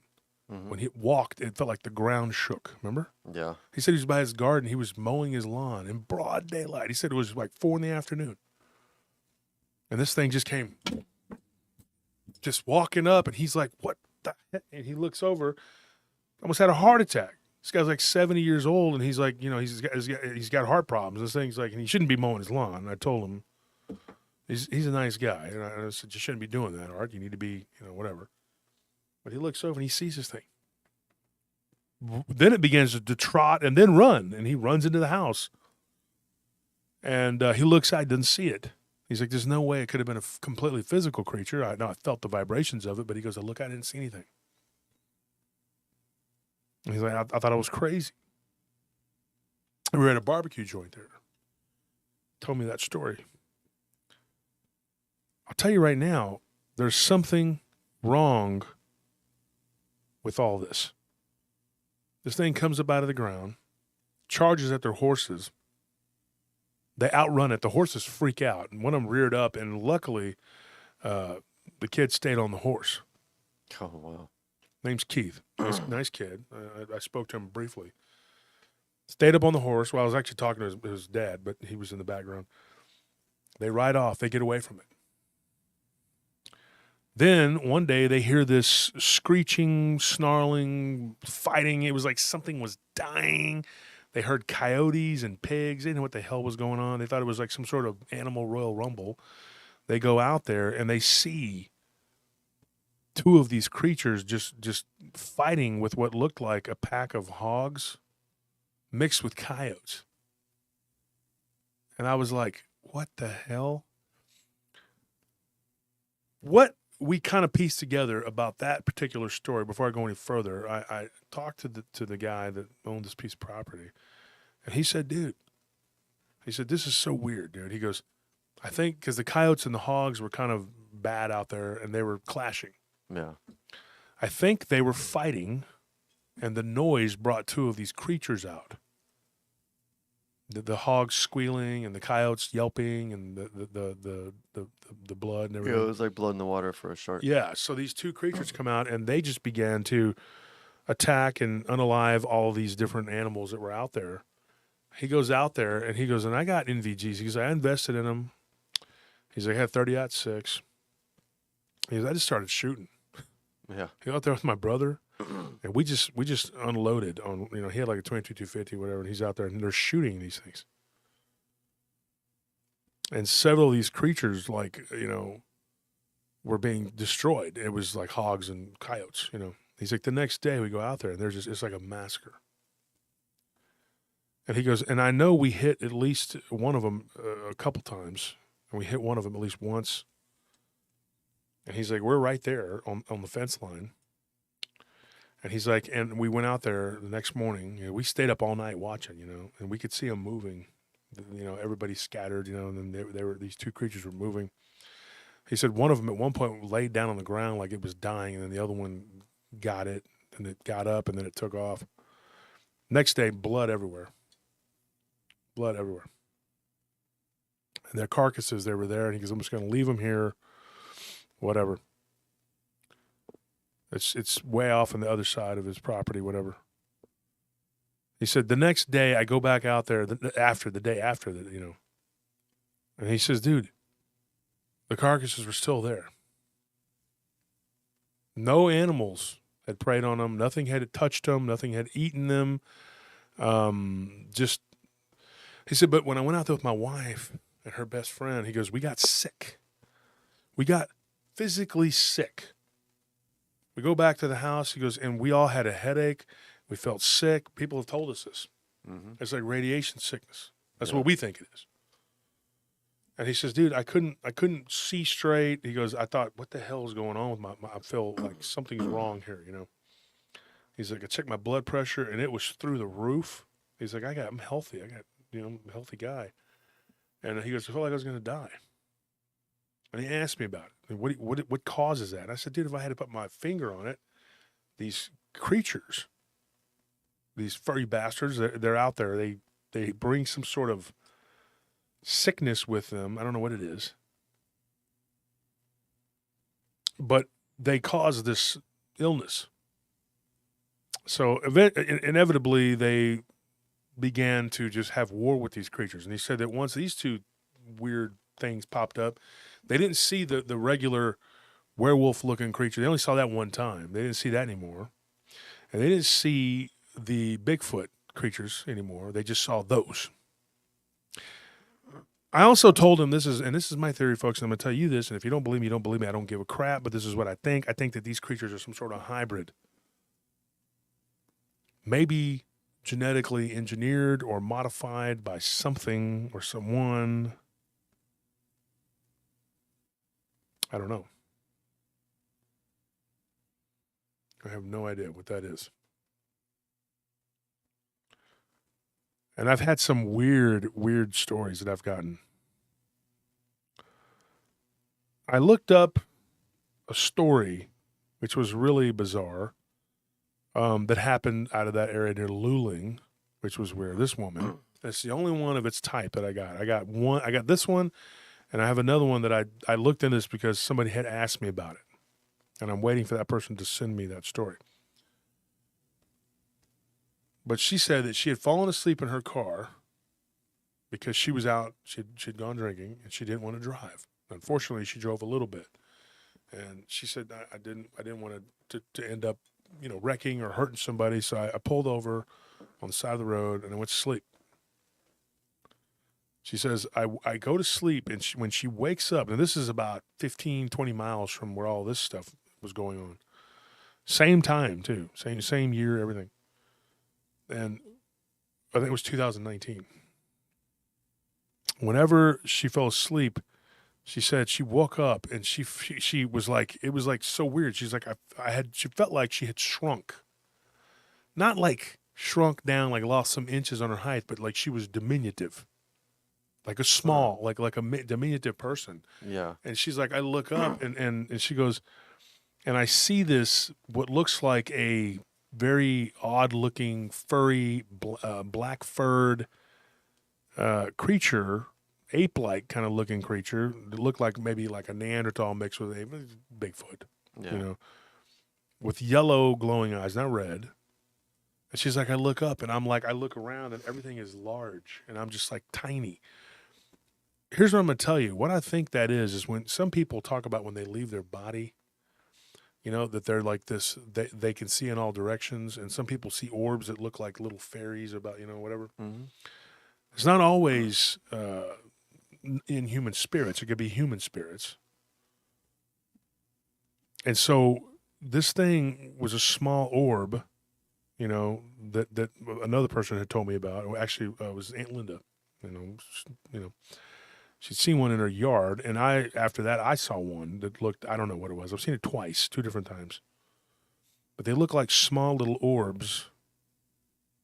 And it's said that things travel when they see these orbs. They're like something is traveling, whatever.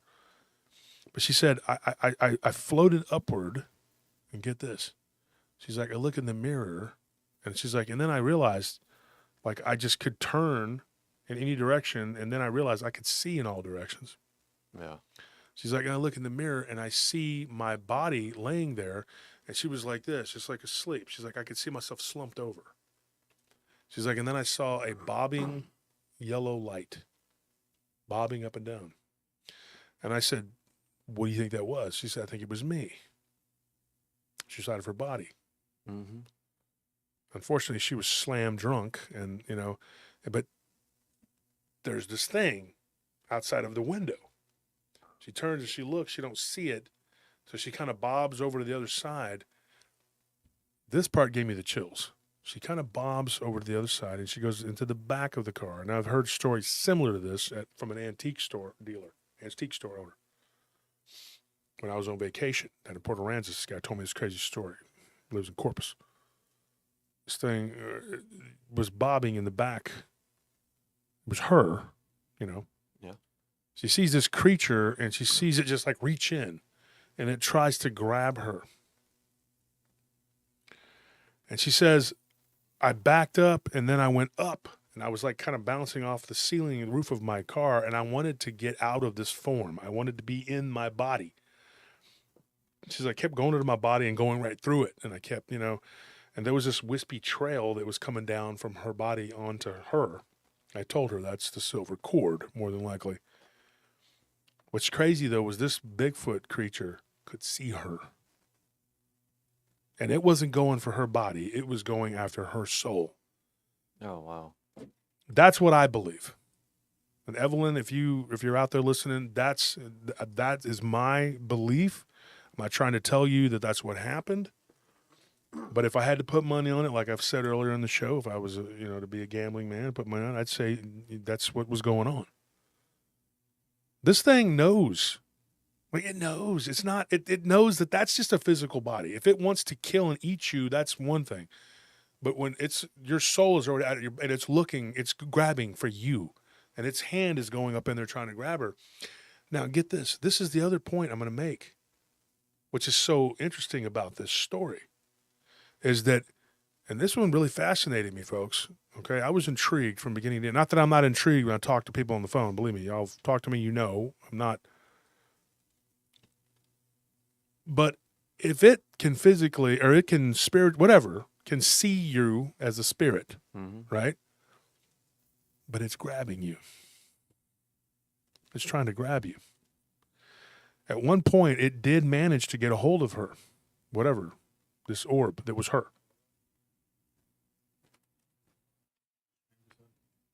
No. No, we're still going here. Is the stream going, folks? Is there a problem? No, it's still going. So she said she felt pressure, like a squeeze, nothing painful or anything bad like that. But she said she knew it had caught her. And it pulled her out of the vehicle through the open back window. She said all I could think about was like, I should have got that back window fixed. Yeah. And she admitted to me, she's like, at that time, my life was kind of a mess. She's like, in the last few years, I've got myself together, whatever. She's like, that really had a profound influence on me, changed my life. It pulled her out and then immediately tried to put the ball of light that was her into its mouth to eat her, to consume her. Not her body. That was laying right there. Her soul. Think about that. Do I know? Do I have the answers? Do I think, No, I don't. Now, I have another story about somebody shrinking and going into a smaller realm, like I said, and I haven't gone over that. We're going to get into that story one day, not today. Because, if anybody out there has ever had anything similar like this happen to them, tell me about it. Because I did get a story out of Tennessee about a woman who had gone to sleep. She was camping, of all things, the LBL. Wait, so what happened to this woman? Not done. Okay. So, of all things, the LBL, and this thing went into her tent, and she believed she was out of her body, and this thing grabbed her and began to try to pull her away. While she's being pulled away, she sees this cord from her belly button into what she could only describe as her body laying there. It was taking her soul that was attached to her body. And she says, I know that was my soul. And she's like, all I could do, and of course, a lot of people say this. They cried out. She says, in Jesus' name, leave me alone, be gone, whatever. She began to pray, and it let her go. It was like the grip it had on her began to become less and less and less, and she looked down, and it was like the hand was beginning to dematerialize. And then she became more physical, and she woke up, and for a split second, she saw this black, shadowy thing going into the woods. Looked just like a Bigfoot. South end of the LBL. Going back to Texas, back over here, about 40 miles from where we are right now, from where I'm sitting. This thing swallowed this woman, right? Or tried to. Same thing. She began to just beg and pray and scream. And I talked to somebody earlier about this. He was referring me to a story that somebody had told on another channel about an angel. And that was one of the, and that we had a whole discussion on guardian angels yesterday. Us three. This huge ball of light came. It's just like it was just bopping around in the woods. And then it became like a cylindrical thing. And this creature, this Bigfoot, whatever it was, turned and looked at that thing, and turned into looked like it just kind of closed in upon itself and became like a black ball and just kind of floated away. Not quickly, it just kind of bobbed away. And then this white ball of light went to her, and it kind of absorbed her energy and then went to her body. And then she woke up. And she said, dude, I was sober. She said, I realized I'd only been there for about an hour. So they pulled over, 3:15 in the morning. Wake up, it's like 4:20. Crazy. Weird, wild stuff. And she was referred to me by a guy named Brett that lives out there. Like, thank you for referring her to me. That was an interesting story that I got. But this is why you network. And you have to take into account all of these different cases. And what we have to do as a community is stop throwing them out because they sound too fantastical. They don't fit into your paradigm. They don't fit into your reality or what you want the world to be. The world is not what I or Anthony or Tony or any of the listeners or any of the other podcasters or authors or the president or who knows who or what. It doesn't matter what we want things to be. There's an old saying, you can crap in one hand and want in the other and see which one happens first. The crap's going to happen first, believe me. You can wait all day for the want. Want and desire is what causes suffering.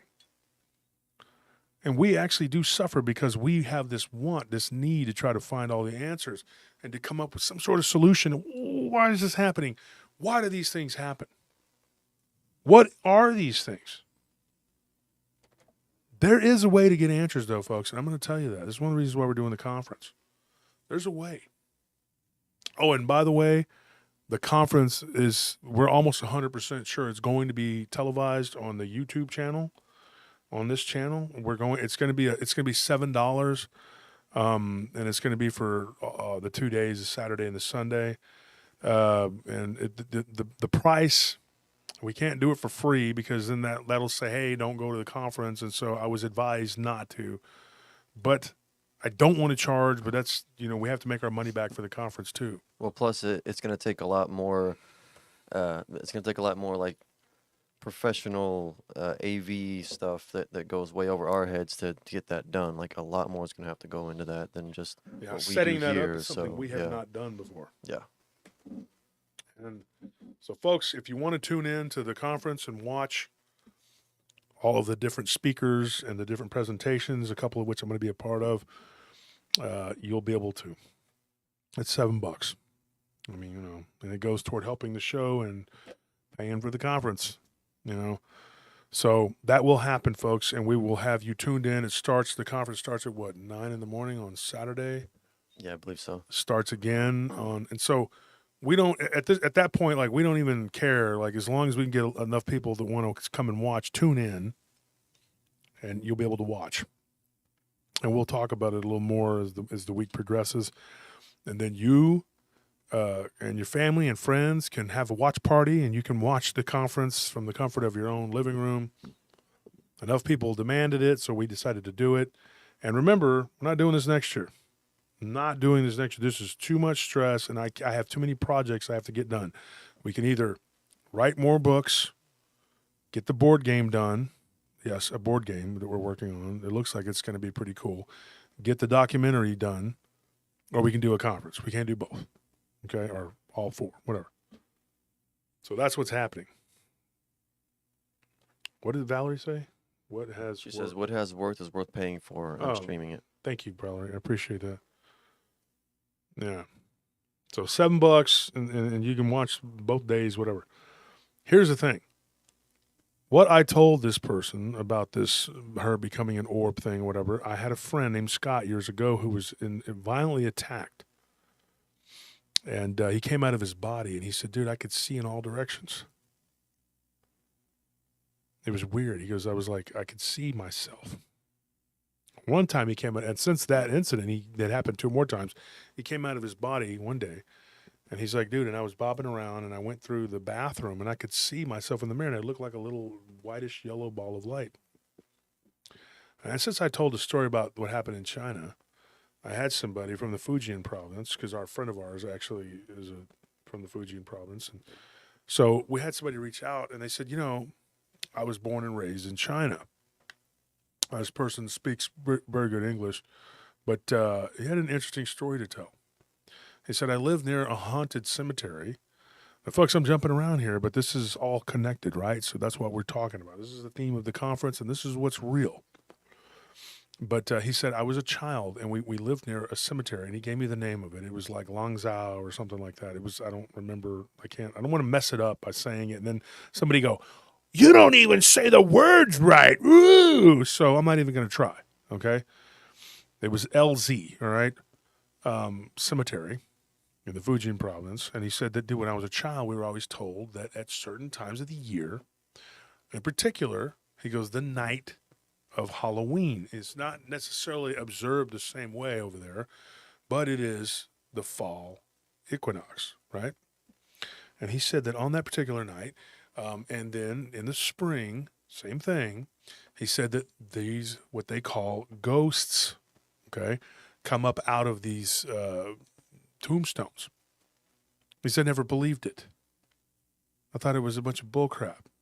And he says, so I go over there. He's like, I'm already an adult, and I'd never seen it when I was a kid. But he goes, I started thinking about it. I thought I was never there when I was a child on those particular days. He pulls his car up with his friends. They sit there. And he had a car. His friends didn't. He was one of the only people. He works, you know, and he's got a decent whatever. His friends, though, they don't. So they depend on him for help and stuff like that. You know, it's just how it goes. But he's like, I was driving. And he goes, and so we pulled up and we decided to wait. He said, darkness comes.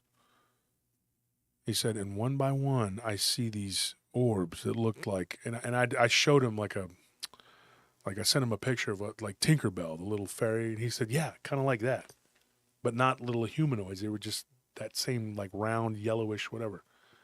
And he said they began to dance around, and there was like, then there was a bunch of them. There was like a swarm. They were just moving around. It was pretty, actually. And he goes, and I began to think that there was a consciousness to this, and they were just all one big whatever.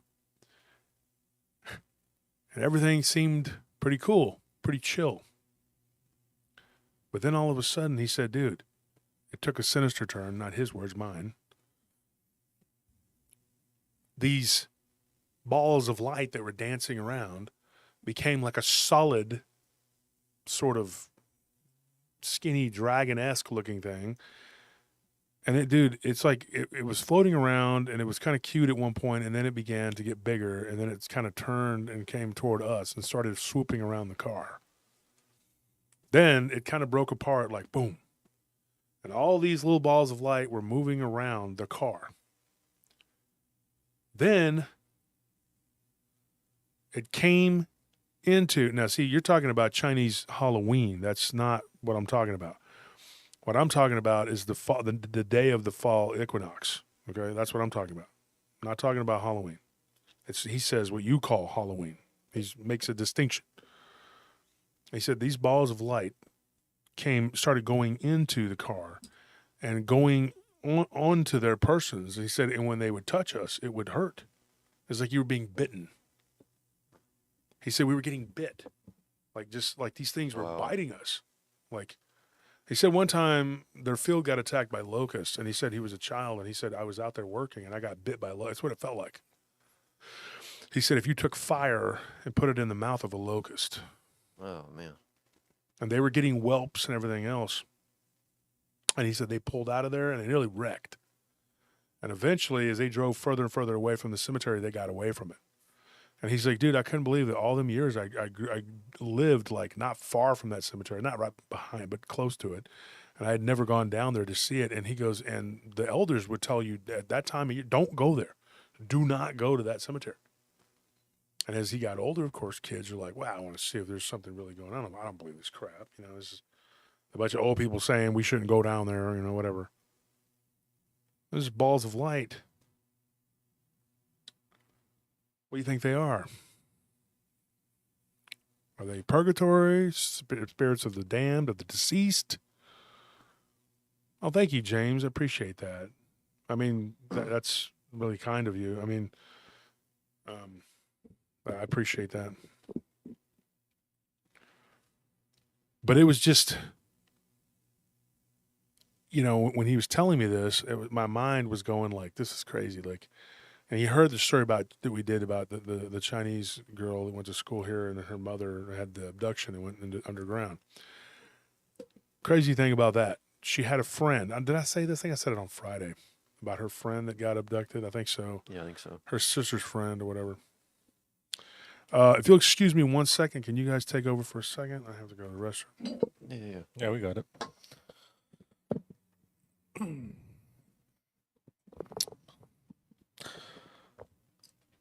Did you know that according to an ancient Japanese study, that if you are having It's trouble gonna be some stupid dude. falling asleep, it is often because you are busy being awake? See what I mean? Yeah, man, I'm just giving you out the facts. Oh well, thank you. You don't want to hear them. Thank you for enlightening me to the fact You're that I'm just awake when I like- can't sleep. You're just like all the haters in the world, turning away from true science. Confucius say that those who run before the bus get tired, and those who run behind the bus get exhausted. Okay, that's what you're doing right now. You're getting tired. You need to be exhausted. Shut up, dude.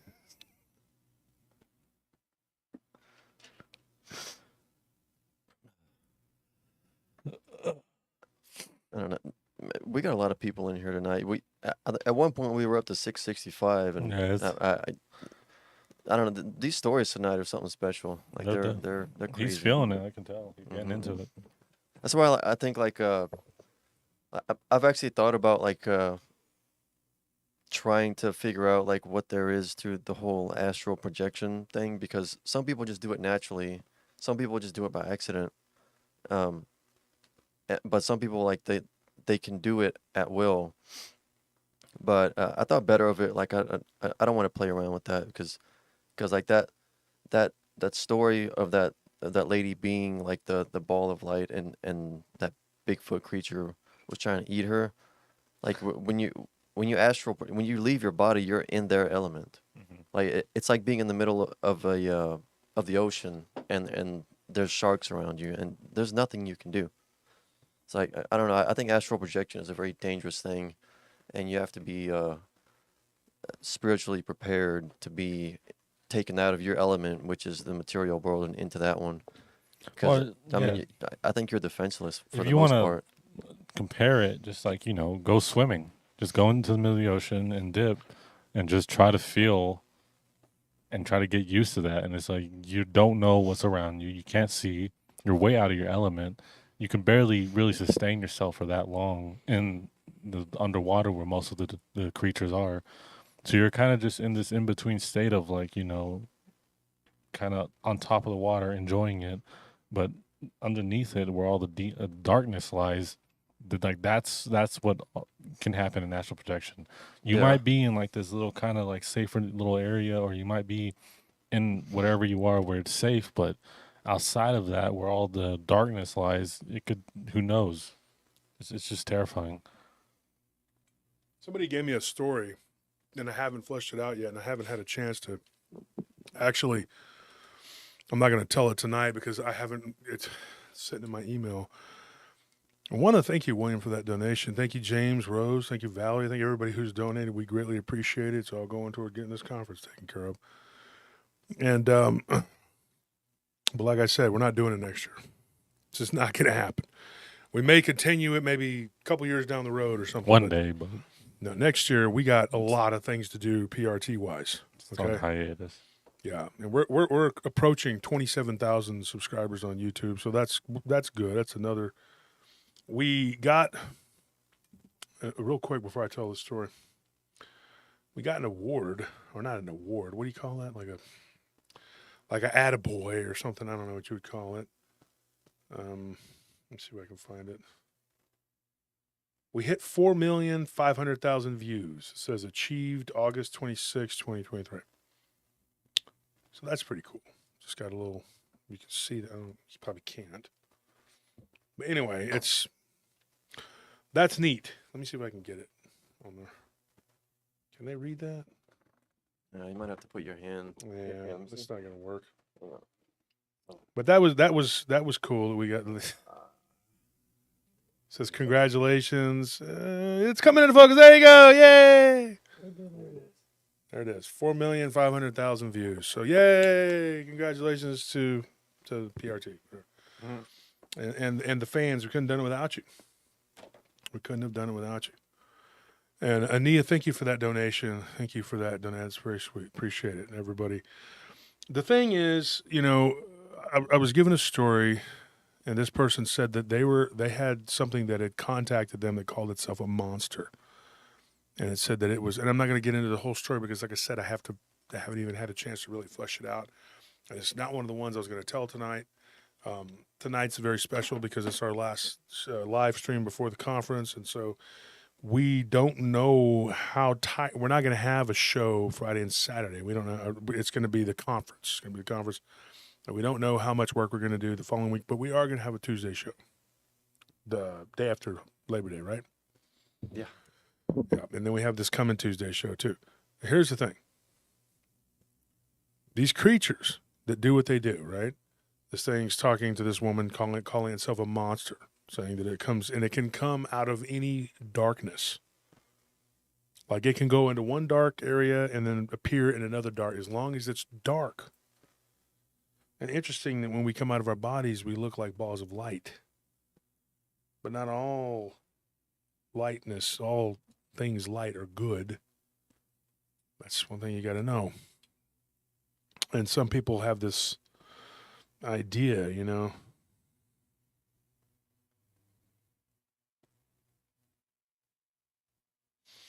But anyway, get to this.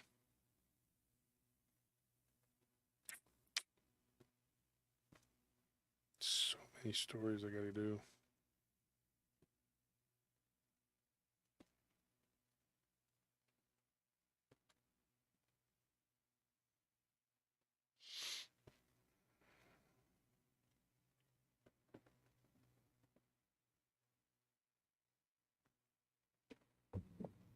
Thank you for that $5 super chat, John. John Neal says Mr. Valentine wants to congratulate the PRT podcast on the milestone achieved. Okay, Thanks very much. So we got the notes over here. Okay, so Nelly and me went over these. There's another one I wanted to tell you. Now, I have a few you can choose from. Don't you love it when we have ones you can just choose from, right? If you want to know, I'm going to tell some stories on the Tuesday coming up after the conference. Is going to be pretty interesting because I'm going to talk about a woman named Beatrice. Now, Beatrice is important because she is Angelica Hernandez's friend. Do you guys know what happened to Angelica Hernandez, right? Mm-hmm. What happened? I don't know. I was just agreeing. Oh, my God. I didn't say anything. Wow. You didn't read the book? I can't remember. Good God. Does what part- anybody, let me ask the audience. That's a good question. Let me ask the audience, see what their IQ on this is. There goes the trivia game we were going to make. I guess we're not doing that. Now, folks, who can tell me who this person is? Now, Hernandez isn't her last name but her first name is Angelica. But can anybody tell me who this person is? Do you know? Anybody in the audience know what happened to her? It was a very terrifying incident. See if anybody can answer that.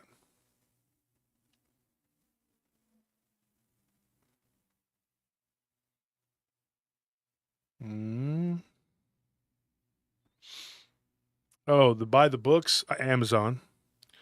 Just go to Amazon. They are, y'all know the names of the books at least? Jeez. Of course. What are they? Obviously. They're Something Bigfoot it's and Spider-Man. it's Bigfoot and scary stories to tell. Oh my in the God. dark. Chicken noodle soup for the soul, I believe. Is that what it is? Chicken noodle soup for the balls of light that come out and Bigfoot Yeah. tries to eat on the side of the road. Human noodle soup for the Dogman soul. And you know, that runs straight parallel to what 3 different Native Americans now have told me.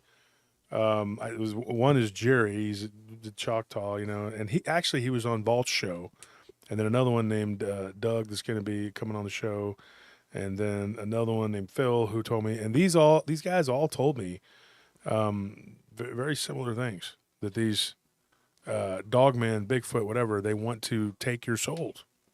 Did she see the Dogman in the rearview mirror? Who? Angelica? No. Okay. No, it's in the book. I mean, I'm not even going to tell people, okay? Forget it. Nobody knows. Go read the book. It's Werewolves and the Dogman Phenomena. You can get it on Amazon for $20, like $19.95. Or you can buy the Dogman book. Or the Bigfoot book. It's very, very, I think that was my real masterpiece. I don't know, I won't call it a masterpiece, but I mean, I thought I went really deep on those particular cases. And I couldn't have done it without the help Oh, of wait, my... she's the one whose friends were playing with the Ouija Ouija board, board, and yeah. and she walked out. Too late. Kooky Spooky 73 said, was it the kid who played with the Ouija board? Yes. Thank you, Kooky Spooky. Yeah, when these guys here supposedly read the book, you know, don't even know. Well, I got a lot to think about with the technical side of stuff. I don't know what Tony's excuse is. I read the Bigfoot book like 4 times, and Dogman book I only read it twice. Or 2 or 3 times, but I can read a story once and know that's every you. bit Okay? of it. I'm happy that you can do that. Let's all clap our hands in a circle. You got to do it in a circle, but you probably should clap your hands together look, and make sure there's no... Oh, you don't want a round of applause? In our defense, we're very dumb. Oh my Okay. like my cousin Bo, Yeah. when he worked for me. You know how irresponsible I am, man? Yeah. When he showed up to work drunk. No, but What are you doing? He's like, No. now I can look back and laugh. At the time, I wanted Yeah. to strangle him, but he's like, you know, I'm irresponsible, man. Yeah. Okay, Bo. for what it's worth, I wasn't paying attention. No, seriously, off the top of my head, I didn't. I honestly, Adam says they don't know how to read. it wasn't in Vietnamese. Probably It's not- right. it was Adam, in you're right. They English. don't know how to read.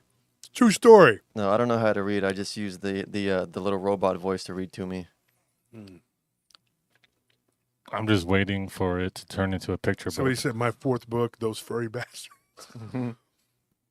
I call them that because you talk to these people and they're not bad people, dude. They've been terrorized by these things, and it makes you feel impotent. You can't do anything about it, and it pisses you off. And then on top of it, they have to deal with ridicule, sometimes from their own families. And there was a woman, I'll tell you this one, there was a woman, and I think it was out of Reading, Pennsylvania or something like that. I think that's what it was.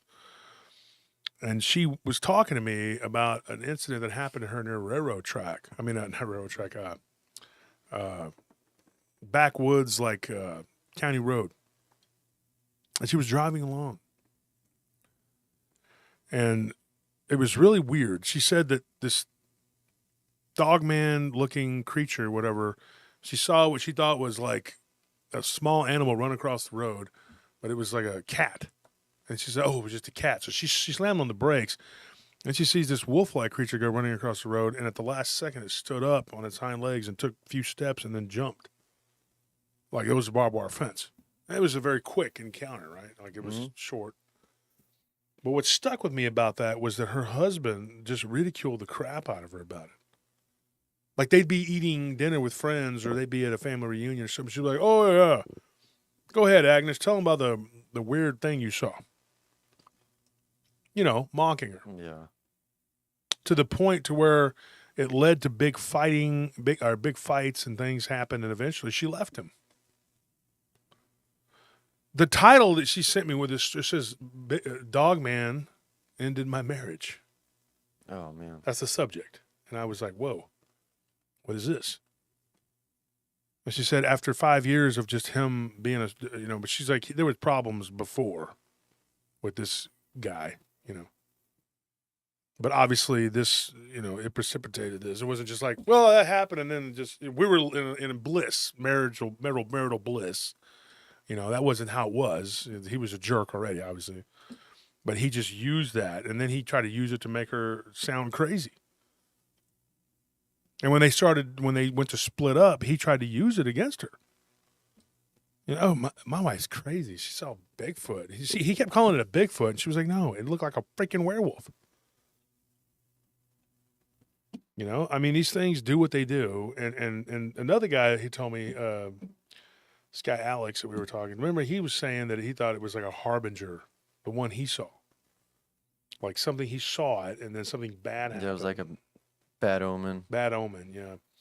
But yeah, that's what's coming up is we're gonna talk about that. We're gonna talk about her encounter. Now here is, I don't know. Do you want to hear about the rake? Because I got several stories about that. Weird. Good rake story is always good. Make sure you guys hit the like button if you're sitting here and subscribe. Yeah, please. 600 people consistently in the chat, and it's like, I'm not getting any likes. Come on, man. Give me the likes. We need them. Y'all got any of them likes? I feed on them. Like, you got to eat all these likes. I can't eat all of it. I try. I don't know. Tyrone. Can't eat all those likes. But, here's the thing. I got stories. I got a couple fire elemental. I call them that. And nobody messaged me and said, I saw a fire elemental, But yeah, I believe that's what it was. And then I got some that were water. I got a creepy story I've been needing to tell for a while, and this one's really weird.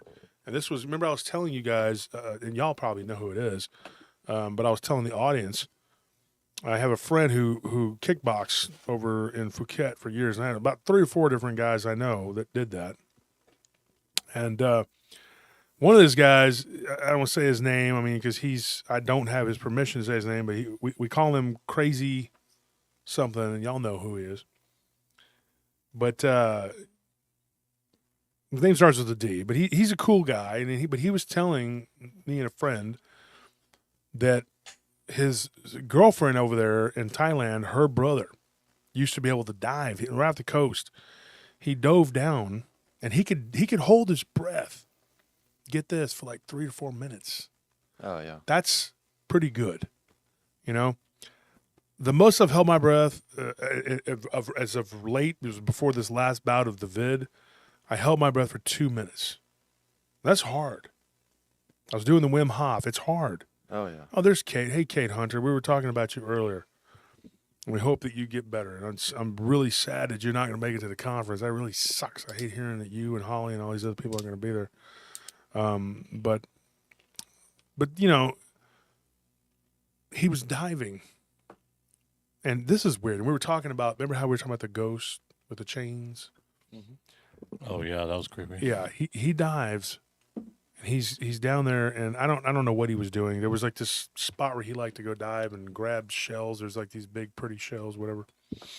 And this guy's a kickboxing coach there at that time, about 10 years ago, and he was telling me this story. A friend of ours,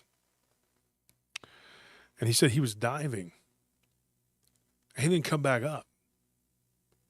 And so eventually he floats up to the top. And they had already been jumping in the water, him and his friends trying to and they go out with the boat and they're jumping in trying to find him. And he floats up to the top. They swim and they grab him. And they start immediately trying to, get the water out of his lungs to save his life.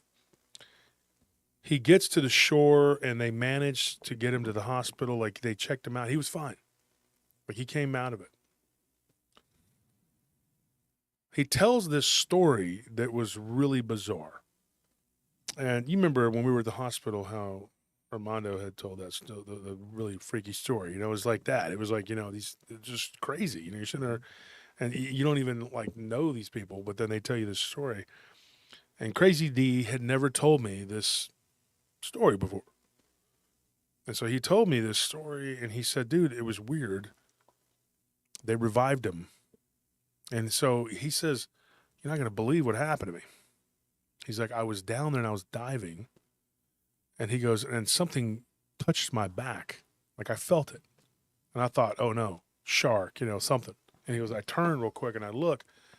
And he goes, and there's this guy who's covered in chains. He's got chains on him. He's like, he's got no eyes. And his face was just like white. You could see the hair, like moving into the water, He said he looked like a drowned person. And he was being held in place by chains. And he was like touching him, grabbing him, whatever. And then when he tried to kick away from him, the guy grabbed his ankle and just started to pull him. And he goes, and that's why I didn't come up. So the question, though, to you, the audience, and to me, this is what I told my friend. And he gave me all the details.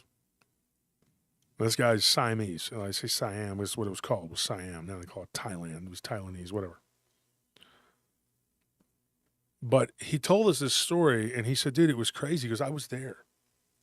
And I saw the fear in his eyes when he was telling me this story. He says, this guy, he goes, there's a guy down there, right? He's, he grabbed me. So the authorities go out there, and they dive, and they look, and they look. They never find anybody. They don't see anybody. And he's like, very weird, right? Mm-hmm. It was like somebody had been chained up and thrown down there. He dives in the spot that he usually likes to go to. He's never seen anything like that. He said, I dove all over that area. And this guy grabbed him. When this guy, or man, whatever you want to call it, a man, grabbed him, he said, dude, you could see like his mouth was like in a perpetual, like it was like he was, like his mouth was open. You couldn't see any teeth. And it's just, he's like, he had no eyes. He just looked like somebody who was bloated from being in the water, Yeah. But it was moving and grabbing him. I asked this question. I said, do you think it's possible? And of course, my friend D doesn't know. He can't give me all the answers. But I said, do you think it's possible that this gentleman that this happened to had gone down and he had been under for too long? And so maybe he had lost consciousness or he was losing consciousness. And that's how, when he came out of his body, that's how he ran into that specter. That particular entity was there as a spirit. You see what I'm saying? Yeah. Like it, him being on the verge of like life and death, kind of called the creature. Or called Or him like would be, allowed him to perceive it. allowed him to see it. Yeah. Yeah. I was thinking, like, what if it was someone who had a really horrific and wrong death, and they were trying to just show him, like, hey, I want your help, but doing it in the wrong way, just literally dragging him down. So, if like you see that, it would obviously terrify you, but in the if you like went outside and took it from a different perspective, you would just see that it was trying to like ask for help. Oh, sorry. You were talking. I was falling asleep. Sorry about that, folks. I was like, for your health. Sorry. When this guy talks, this is like just words.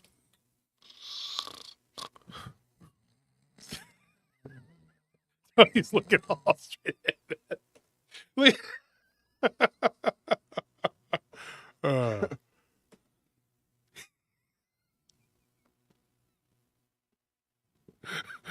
Are you going to stay mad? Yeah, pretty Well, much. you don't want me to talk, I won't. You sound so much smarter when you're not talking. I'm just teasing you. Jeez, Look it kid. back over there, because you look like better when you're off camera. Good one. Okay. Okay, I respect it. Shut up. All right, stop. Compose yourself, guys. Act professional, okay? They will roast us in the comments, and we care a lot about what they have to say, especially when it's negative, okay? People say, why do you care? People say, don't give them your energy. Dude, I love it because I like to talk crap. I mean, even Ken, my really dear friend in this field, who's in Scotland looking for the monsters, whatever, he said, dude, you're really good at trolling people. It's very funny.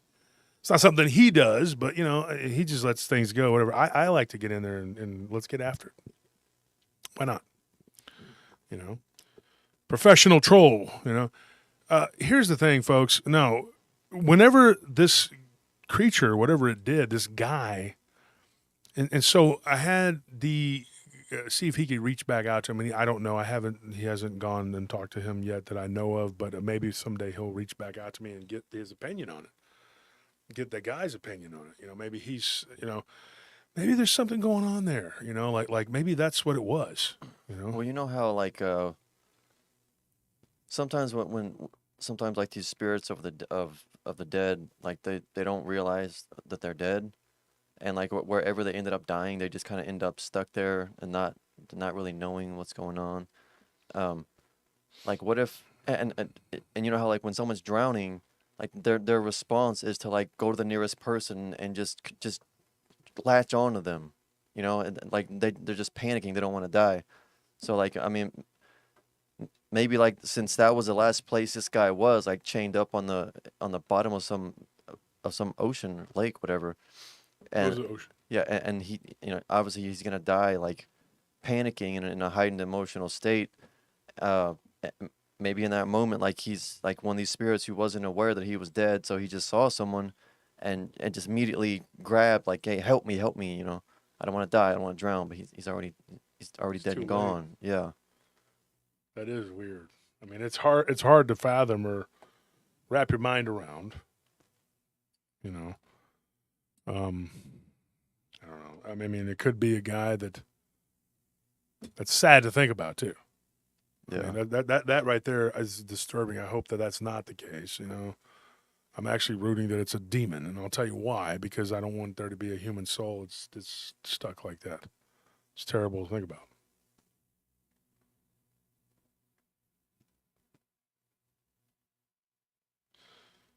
So here's the thing, folks. I got another story. I don't know if I should tell that one because it's long. It's a long one. I don't know if I can do that one. But I got a couple more. I got a rake story. You okay? With me? Yeah. Yeah, I'm fine. You just look sad. Like sad. Is that how you would describe me? Sad. Well, okay. You look angry, dejected. I don't know. What are you? You just seem like you're very kind of. Just sitting here reading the comments. I think you're trying to read into it a little bit much. What you think? I think so. I don't know. What do y'all think? Like, take a good look at Tony and how does he look? I mean, besides like weird, disturbing. Don't look at me. I'm shy. Okay, folks. I'm just messing with you, man. This is a story about a rake. But I don't know. Do you guys want another Dogman story? You want a rake story? What do you want? I got a guardian angel story, but that kind of ties in with some other stuff. And then I got what else do we got on tap? I've seen a lot of rake, but Got a lot of Grim Reaper stories. I was looking. do you have any like shovel stories or maybe some plow stories? Maybe. No. We got trucker, the trucker that saw the Dogman creatures, and there was the guy that claims that he saw the Dogman attack somebody. Remember that one, Anthony? Is that the one where he claims he saw it attack someone and then like some people ran him off the road? Mm-hmm. Yeah. Yeah, that one. That was pretty weird. Somebody said lizard man. Oh, we got that lizard man with that guy walking down the street. Where was that at? What city was that? What a very Baltimore, wasn't it? Was it Baltimore? The lizard man? No, yeah, the lizard man. I think it was Baltimore. It was Baltimore. Well, that was a very specific request. Oh, yeah, that was what happened. KD7 Japanese slit mouth scissor ghost. Do you have any of those, Wolf? What you talking about, Willis? You better go get some Japanese slip mouth, scissor hands, whatever. I don't know what you're talking about.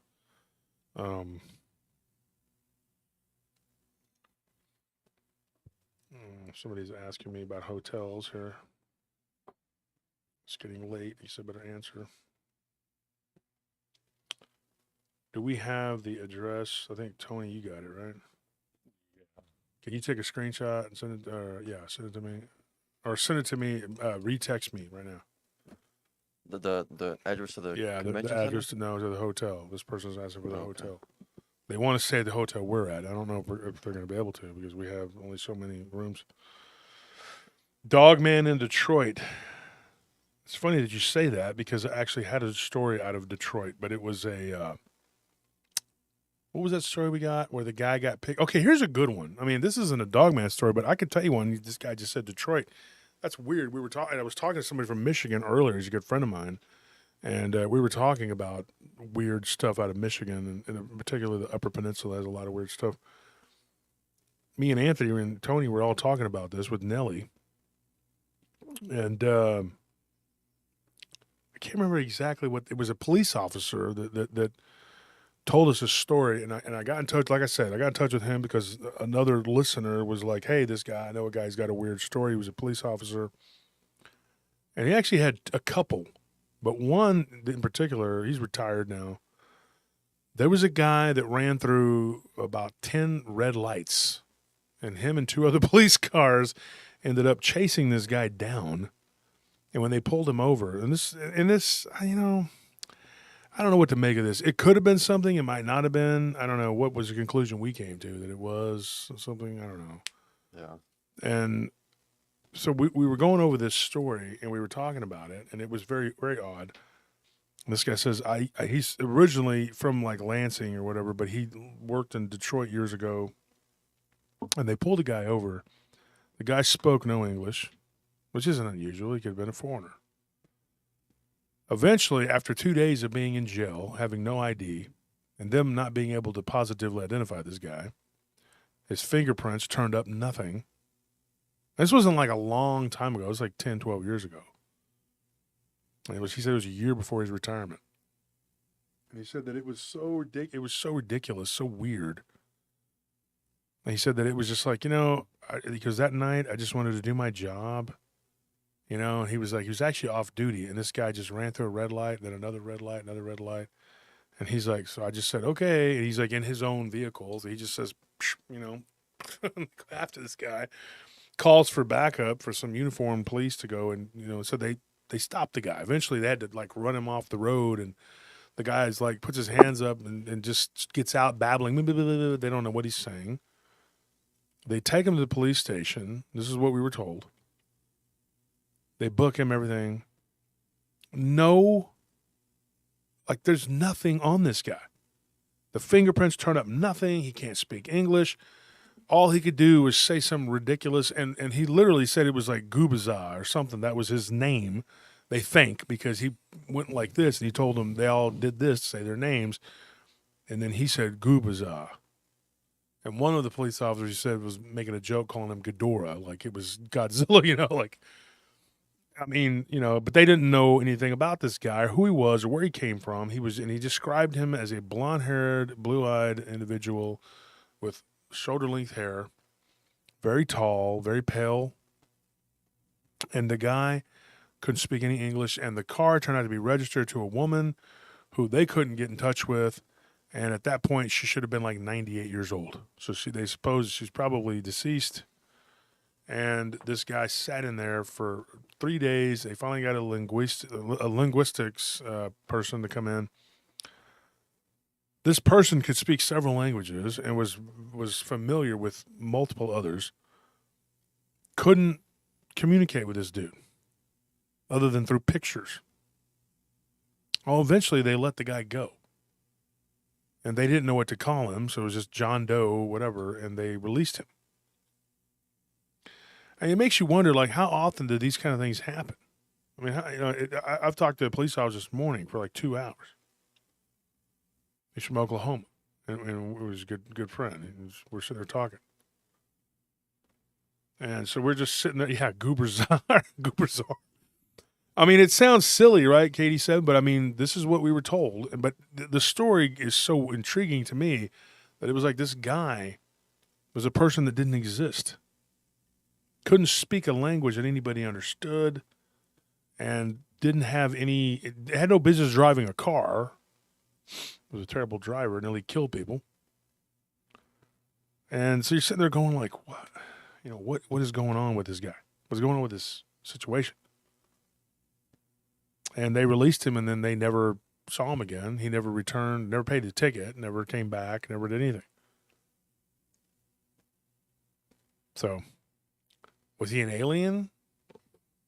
Or I mean, Well, maybe technically not from Earth as we know it, but like an alternate version, like alternate reality of Earth or something. yeah, because like I mentioned it when you were talking about it. The fact that he blew through 3 red lights might just be that, and wherever he's from, Well, that red was means 3 go. that he blew through when the first officer. Yeah, that's what I'm saying. Like it Yeah. might just be like he might not realize that, and here mean green or red means stop. Over there, it might be red means go. So he was just driving normally. Or I mean, they might not have a system of red and green lights, or maybe their transportation is completely different. Well, he was I driving mean, a we don't car. know. I mean, obviously, Yeah, but not very well. Yeah. besides the blowing to the red lights, I don't think anything else he was doing was wild. Well, was they it? had to run him off into a Oh, so they actually parking had to lot like. stop him. Yeah. Oh, okay. I mean, yeah. I was just curious. He figured out that he was supposed to stop. He just Yeah. didn't know. Yeah. I mean, and he was completely at a loss. I mean, like he was, you know, and his clothes were like he was wearing like style fashion that looked like it was from the not 70s, 80s. Mhm. You know, you hear these stories about these sometimes these visitors, these aliens, or whatever you want to call them, and people will talk about them having clothing, like they'll try to blend in, and they'll have clothing that looks like it's from who knows what. But it's behind somehow, right? Yeah, like it's completely out. You know, whatever. That's what I mean. Is like I remember saying like how like what if time, how they perceive it is different from how we perceive it. So their last knowledge of us would be like, oh, last time we realized anything, like they dressed like this, and it was the '80s for us. They're like, okay, we're gonna come back in 5 minutes, and they come back and they're super out of place, and it's been 30, 40 years for us, and we have an entirely different system now. So we don't understand how their time really works.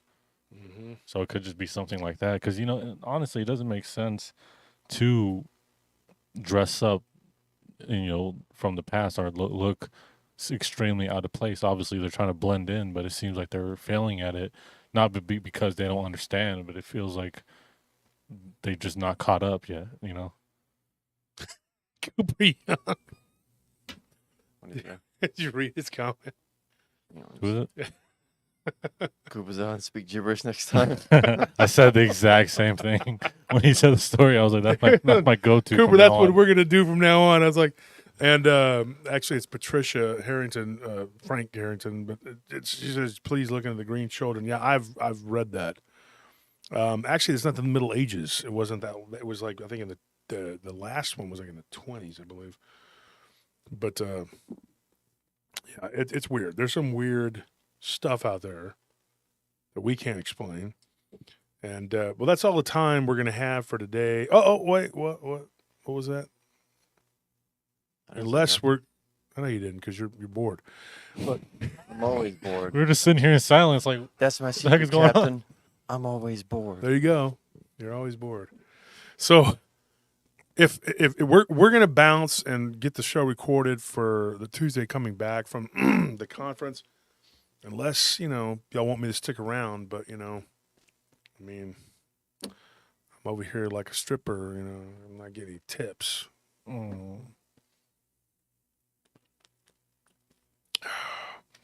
And it's one of those Tuesday afternoon strippers where you have this.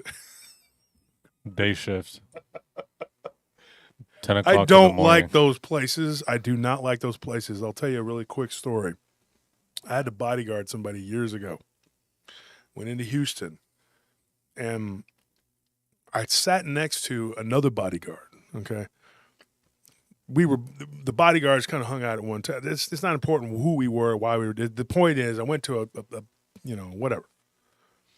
And I was in there, and I don't like those places. And this was one of my earliest experiences that made me not like them. And there was this guy sitting next to me, he's Armenian.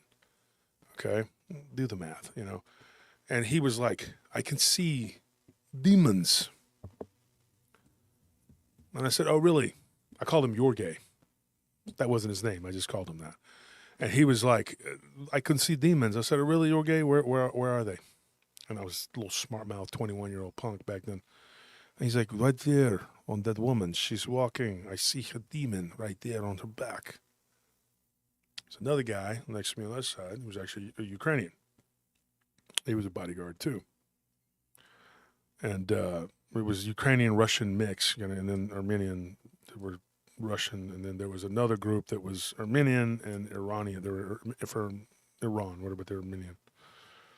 So I had to deal with them sometimes, and then these Greeks that were actually Albanians, but I didn't like those clubs. I didn't like their places of business. I didn't like being in them. It was not my thing, not my cup of tea. But I see, you know how those places are always dark. You know what I mean?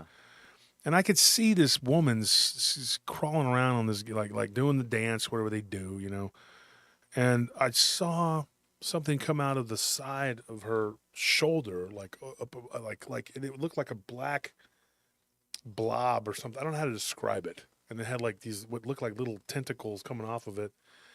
And I thought for a minute there that he had like maybe put the idea in my head, you know, like maybe I wasn't really seeing it because it was just like it was like a placebo. I had never seen anything like that before in a club or anything like that. And like at that particular strip club, I'd seen things in clubs.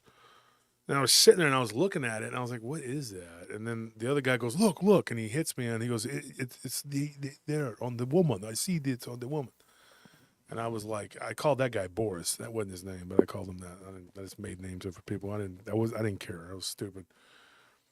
And I was like, "What are you looking at, dude?" And he goes, "Right there. I see it." He took his flashlight, you know. And the girl turns and looks at us. I'll never forget her eyes for a split second. You know how when people's eyes get illuminated or whatever? Mm-hmm. It was like this emerald green. And it was so creepy. And I don't think she was possessed or something, but there was something crawling on her. And I was to make sure, you know, he pointed out that we were all four seeing the same thing. And it was like that. It was real quick. It was over. But I always wondered, like, and I thought I had to have seen that because they saw it too. So I had to have seen that. And it was a real thing. Mm-hmm. And then one time I was with Pete, and you know Pete, he's a good friend of mine, lives up in Colorado, whatever. And we were hanging out, you know, and we were at a party or whatever, and everybody's playing cards or whatever. And I didn't like to play cards with these particular people because it never ended well. You lose your money, or they lose their money. When they lose money, it becomes a hassle. All right, so, okay, you owe me $50. I'll pay you next week. No, you can pay me before you leave. And then it becomes a problem, you know. So I'm like, I'm not going to play. I'm just showing up. Everybody's having fun, whatever. I'm over there watching football, enjoying the snacks. Y'all gamble, and y'all tell me who wins after somebody gets killed, whatever. So it's that kind of party, you know, and I'm like hanging out, whatever. Nobody's perfect, folks, okay? I used to be a different person. I'm not BSing you. I was a different guy, okay? So I was sitting there, and I was watching this football game, and I heard somebody go, "Ugh, what is that?" I turn and I look, and there was a girl kind of standing there freaking out because her friend had gone into the bathroom, and something had come out of the back of her neck that she said looked like a shadow. This is how she described it, a shadowy balloon. And when she came out, she turned around, and 4 or 5 people at this party saw it. I think Pete did too. I'm pretty sure it was him that was there, and Jerome and Willie were there. And there was several of our associates, friends that were playing cards, whatever. And my friends, you know, the twins, Mm-hmm. they were there. They saw it. Now, I didn't see it, but they said it looked like a bubbly whatever. Now, we were eating dinner with our friend Heather, the chiropractor. And she gave me a really intriguing story about her ex-boyfriend. And we know her ex-boyfriend. We thought he was a psychopath. Yeah. In fact, I had an altercation with him once. It didn't come to him doing anything. He just talked a lot of crap, and when the moment of truth came, he was done. But he had something very intriguing, weird, to say the least, come off of the back of his neck. He was laying on the bed, and she saw this. She witnessed this. She said it was like a dark, shadowy figure come out of the back of his neck, base of his neck, whatever, his upper back. And it was like a bulbous headed, dark, she said it was like blackish brown, right? Yeah. And she said it looked like mud. That's what happened at this party. Now, I don't count this, like I said, as my experience. I didn't see it. I didn't see anything. I just look over and I just see, like, whatever, these people were screaming and freaking out. And they said that, and then she walked outside. And then when I walked outside, she was wearing like a dress, like you could see her back. Obviously there was nothing there. And she kept grabbing like there was something there. And I was like, is she on some kind of drug or whatever? And I remember Pete going like, no, I saw something. It was him and Willie, and they were on either side of me. And they were like, no, there was something on her. There was something crawling around on her back. So I'm pretty quick to go, well, it's paranormal, that's what it is. But I thought for a minute there maybe it was like a spider, because you need to deduce it. You can't just go, oh, it's a demon. If you do that, then what kind of person are just every little thing you hear a noise automatically? Oh, it couldn't be a mouse or something, or it's a demon. It's a ghost. It's a dogman. No, because you don't just jump to that conclusion, right? I mean, Yeah. you're supposed to try to get to that point where you can't explain it any other way. We've had to do that with the house recently. We're just like, look, there's other explanations. It's not always going to be something paranormal. And so I said, hold on. Everybody's freaking out, And then my friend Grits, yeah, we called him Grits. Grits is like, man, you of all people ought to know. This is a demon. I was like, dude, I didn't see it. So I can't say that that's what it was definitively. But talking to the twins, talking to Jerome, talking to Willie, talking to Pete, everybody, they said, yes, there was something coming out of the back of her neck that looked like a black shadow balloon looking thing. Or a hitchhiker, probably, Yeah. And I thought back on what I saw at the strip club that night very briefly, but I don't know if what I saw. Now, here's another thing, too. The Armenians, and they have the Baba Yagas and the witches and all that stuff, too. Armenians typically live in 3 different places. Armenia, which wasn't once it was in Turkey, okay? But Turkey, Iran, and Russia. And there are 3 different kinds typically. The Anatolian Armenian, and then the Russian Armenian, and the Iranian Armenians. And the Iranian Armenians, that was pretty cool. They got along with them pretty well. They had been messed with pretty bad. The Turkish Armenians, of course, they went through a genocide. And then, but the Russian Armenians had a real different. They're a different breed. And if you're, and I'm not disparaging anybody. Not talking bad or anything about them. I met some that were pretty cool. Let's put it this way: they're not the kind of people to cross. You want to mess with certain individuals. It's just not the kind of people that you want to throw dice with. And I was talking to one of them, and he said, "That guy," he goes, "you call him Yorge?" I said, "Yeah." And he thought it was funny. He figured it out. And I said, "Yeah." And he says, "Dude, that guy, his wife is a witch. He puts something on your eyes and make you believe and see things like that." When you look back on it, though, and think about what we've talked about tonight. Sebin, this guy that told me this, he says, this is what he do. He put something in your drink and you see things. And I was like, I don't think this is what it was. It could be something to where he can make you like open your third eye, at least temporarily, and you can see what he sees. It See might what- be see what like I'm saying? it might be a side effect as well. It might be something where like like he puts something in your drink that makes you want to drink more, and a side effect of it is that you're more prone to see the supernatural or the paranormal. It might not be that he was trying to make everybody see what he was trying to see. It might just be like, oh, I'm gonna do some black magic to do something shady here, but because of that, people are now open to seeing the creepies and the crawlies. And who knows? Yeah. But yeah, that's that story. Devin, hey, thank you for showing up. Are you coming to the conference, Devin? I hope you do. It'd be really interesting to have you there. It's just up the road in Fort Worth, a 3-hour drive. I like the smell of Palo Santos too, except I didn't like working at Palo Santos. That was another the whole ball of wax, haunted, weird place. The point is, folks, 630 people in the chat. You listen to what I'm telling you. It's all related. It's all related. I mean, I've been around experiences. I've had experiences. The lifestyle that I used to lead, and it lends to that kind of madness. But, I say madness, not like you're crazy, but it is maddening when you have to go through it. We lived in a house where some stuff, had gone on, and eventually I'm going to write about this. My next book is going to be Ghosts, and I'm going to do the UAP project. Like I said, the plan is with Redfern and Jordan and Jones, Daniel Jones. But if anybody else has any comments, you want to ask anything before we go, because this is going to be the last live stream. We're not going to have one next week. The next live is going to be the conference. So if you want to say something, say it now, because I won't be telling stories on here for 2 weeks. Well, how long? Week 1, 2? Yeah, 2 weeks. 2 weeks. So speak now or wait your piece of whatever for 2 weeks.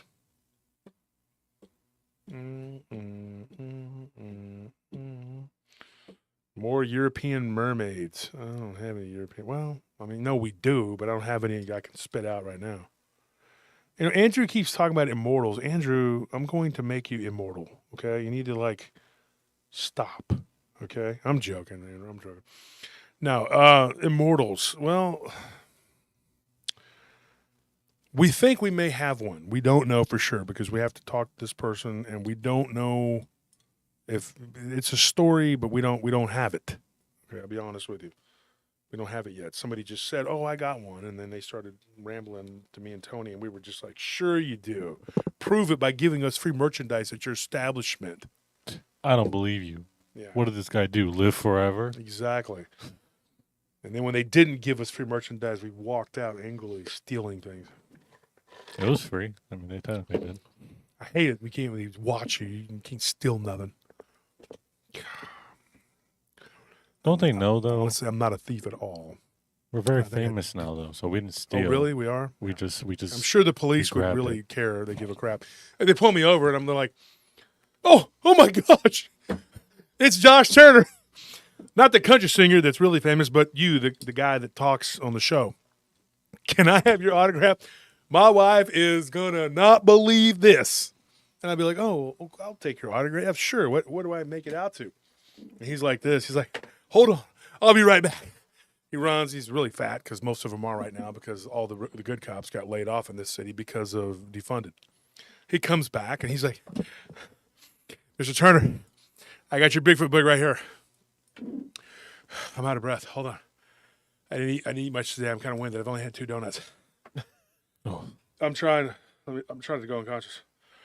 Woo! Okay, here's your book. Can you please sign it? Let me get a pen. Where's a pen? I'm like, I got one right here, sir.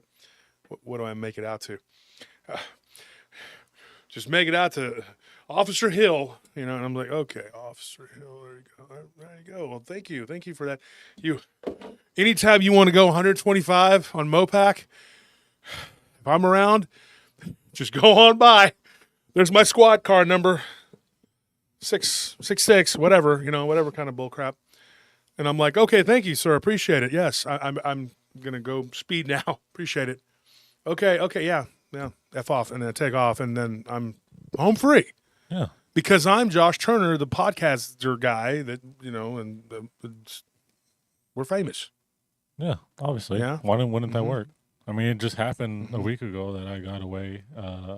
I think someone was pulling me over, something about, I see a dead body in your car. And I was like, well, hold on, sir. I gave him my phone with the PRT YouTube page up, and he was like, ooh.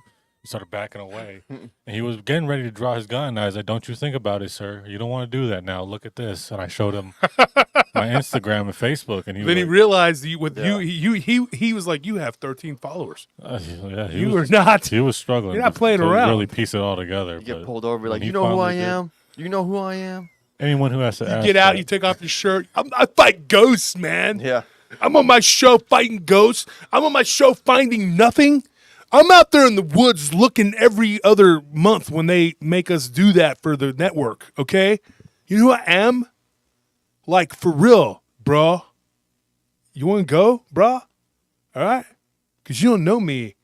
Like, I have a conference and people like line up to get, because, you know, I'm somebody. And the officer's like, can you please get out of this car before I tease you in your balls? I'm like, okay. Joke's on you. I guess I'm getting tased now. My rights are being violated. Oh, because I'm not wearing pants and I'm drinking whiskey. Oh, and you're never supposed to smoke crack. I guess that makes me some kind of crackhead. Whatever. I'm gonna sue you. Not What for is this tasing bag you. back there of body parts? I was just digging them up at the cemetery. I guess that's a crime too. Guess I'll just be living in a van down by the. Why are you grabbing my arm? The next thing you know, you're going to jail with no pants. But you know, now you can sue them. The Not- whole not time for he's grabbing tasing your you. arm, though, the first thing you should do is try to finish that moonshine. Yeah. What do you think? I think you should try to finish it. And the fact that you haven't finished it already is already the crime. I mean, it's always good for a man to drink a little while he drives. It keeps him even keel, calms the nerves. You know. Well, I like to sit in the passenger seat when I drive, just to, you know, really keep myself level. Wow. I have a funny story. One time my friend who, should I tell it? It was Willie's story. Sure. Okay. Oh, I know it's a story. Okay. This is a I mean, funny it's fun. story, folks. If you're still here, I'll tell you this. He was leaving our club. This was years ago. We were young and dumb, and you know, Willie passed away, sadly, a couple years ago. 3 Mays. My friend John Kelly died in May 2020, and Willie died in 2021. My friend John Kelly died in, was it 20? My mother died in 2021. Mm-hmm. Yeah, it was Willie died in 2020. Yeah. So Kelly died in 2019, right? Yeah. Kelly died in 2019. Willie died in 2020, all in May, right? And then my mother passed away in May of 2021. Just boom, boom, boom. Every May, I lost somebody special to me. Willie would leave the club sometimes and get pulled over. Now, he didn't drive drunk. I'm not lying. He would take a shot or two and then take off and drive really fast as a, African-American man, driving really fast downtown in a red sports car, which just screamed, "Hello, police, you know, come pull me over, mess with me." And so he was leaving, and he didn't smoke marijuana. And I'm going to tell you this, he really did not smoke marijuana. I watched him one time try this particular substance, and he blamed all of his problems on it. And I was like, wow, you took like not much, okay? And I rarely have done that in my life. I'm not a big, I am for legalization, though. I'll be honest with you. He gets pulled over, and our DJ, who was a pro wrestler, his name's Aaron, stuck a joint in his pocket. Willie didn't smoke pot. Willie smoked cigarettes. He pulls it out of his pocket. He says, dude, he smoked menthols. He says, I get pulled over by the cops. And you remember this story. Yeah.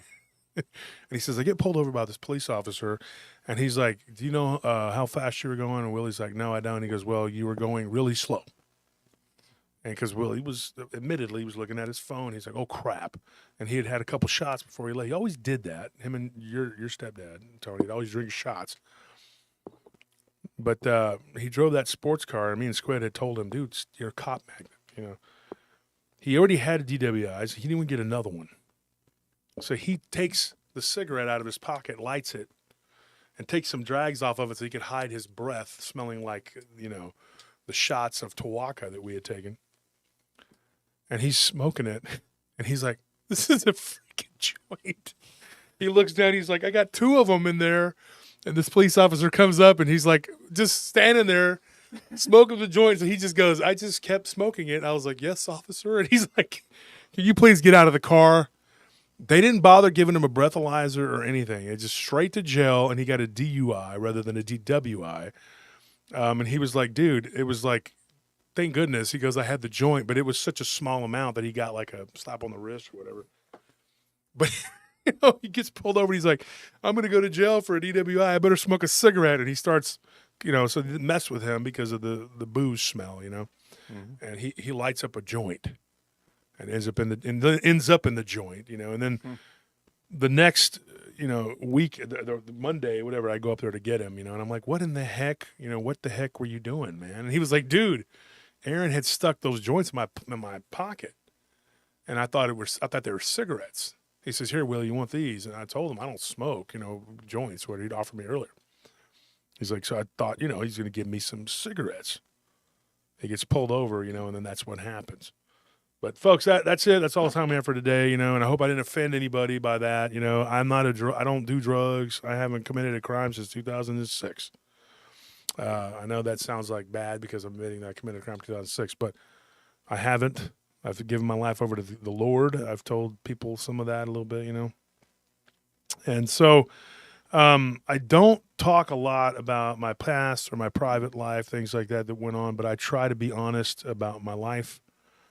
And somebody tried to tell me the other day, I'm going to tell everybody about your past. And I'm like, go ahead. I don't give a crap. If our president can go and do, not the guy that's here now because he don't do anything, but that if old Bill can do what he did, and everybody forgave him, it's like, who cares? He set a precedent that was bad for everybody. But the bottom line is everybody's got a past. If you're without sin, then go ahead and throw the stone. But the bottom line is I'm not afraid. I'm not going to let people terrorize me and tell me all this crap. I've been getting emails, machine gun emails from this insane psychopath who's been threatening to kill me. And then we got the what's her name, the remote viewers guy who's threatening to kill me and several other people. Like, I'm going to kill you because I'll do anything for her. And I'm like, okay, big old fat guy.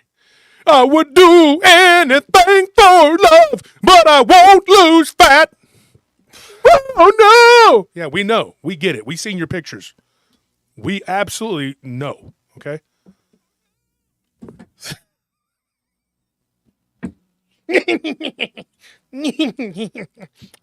I'm starving.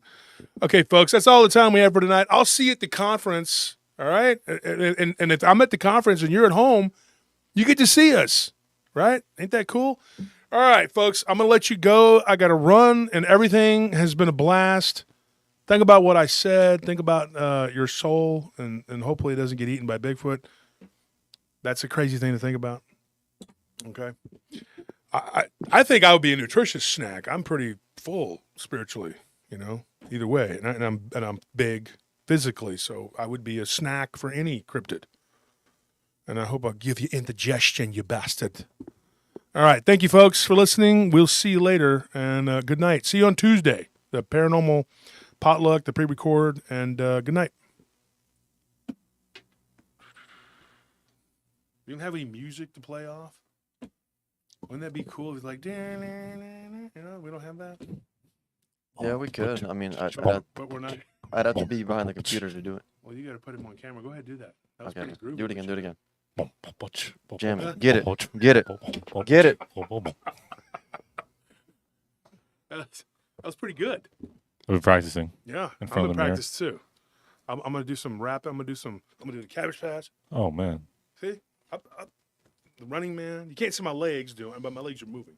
They're also sitting down. But Well, my legs are still moving. They're doing this. Yeah. What do you think? it looked like you were Dancing running. with the Stars. Well, Since I'm a star now, since we're famous. dancing with some minor sons. Dancing with Pluto. Very small. Not even a planet. We don't know what it is. It's just there. But Some rocks formed all together. right, folks. We'll see you. Good night, everybody. We love you. Thank you so much.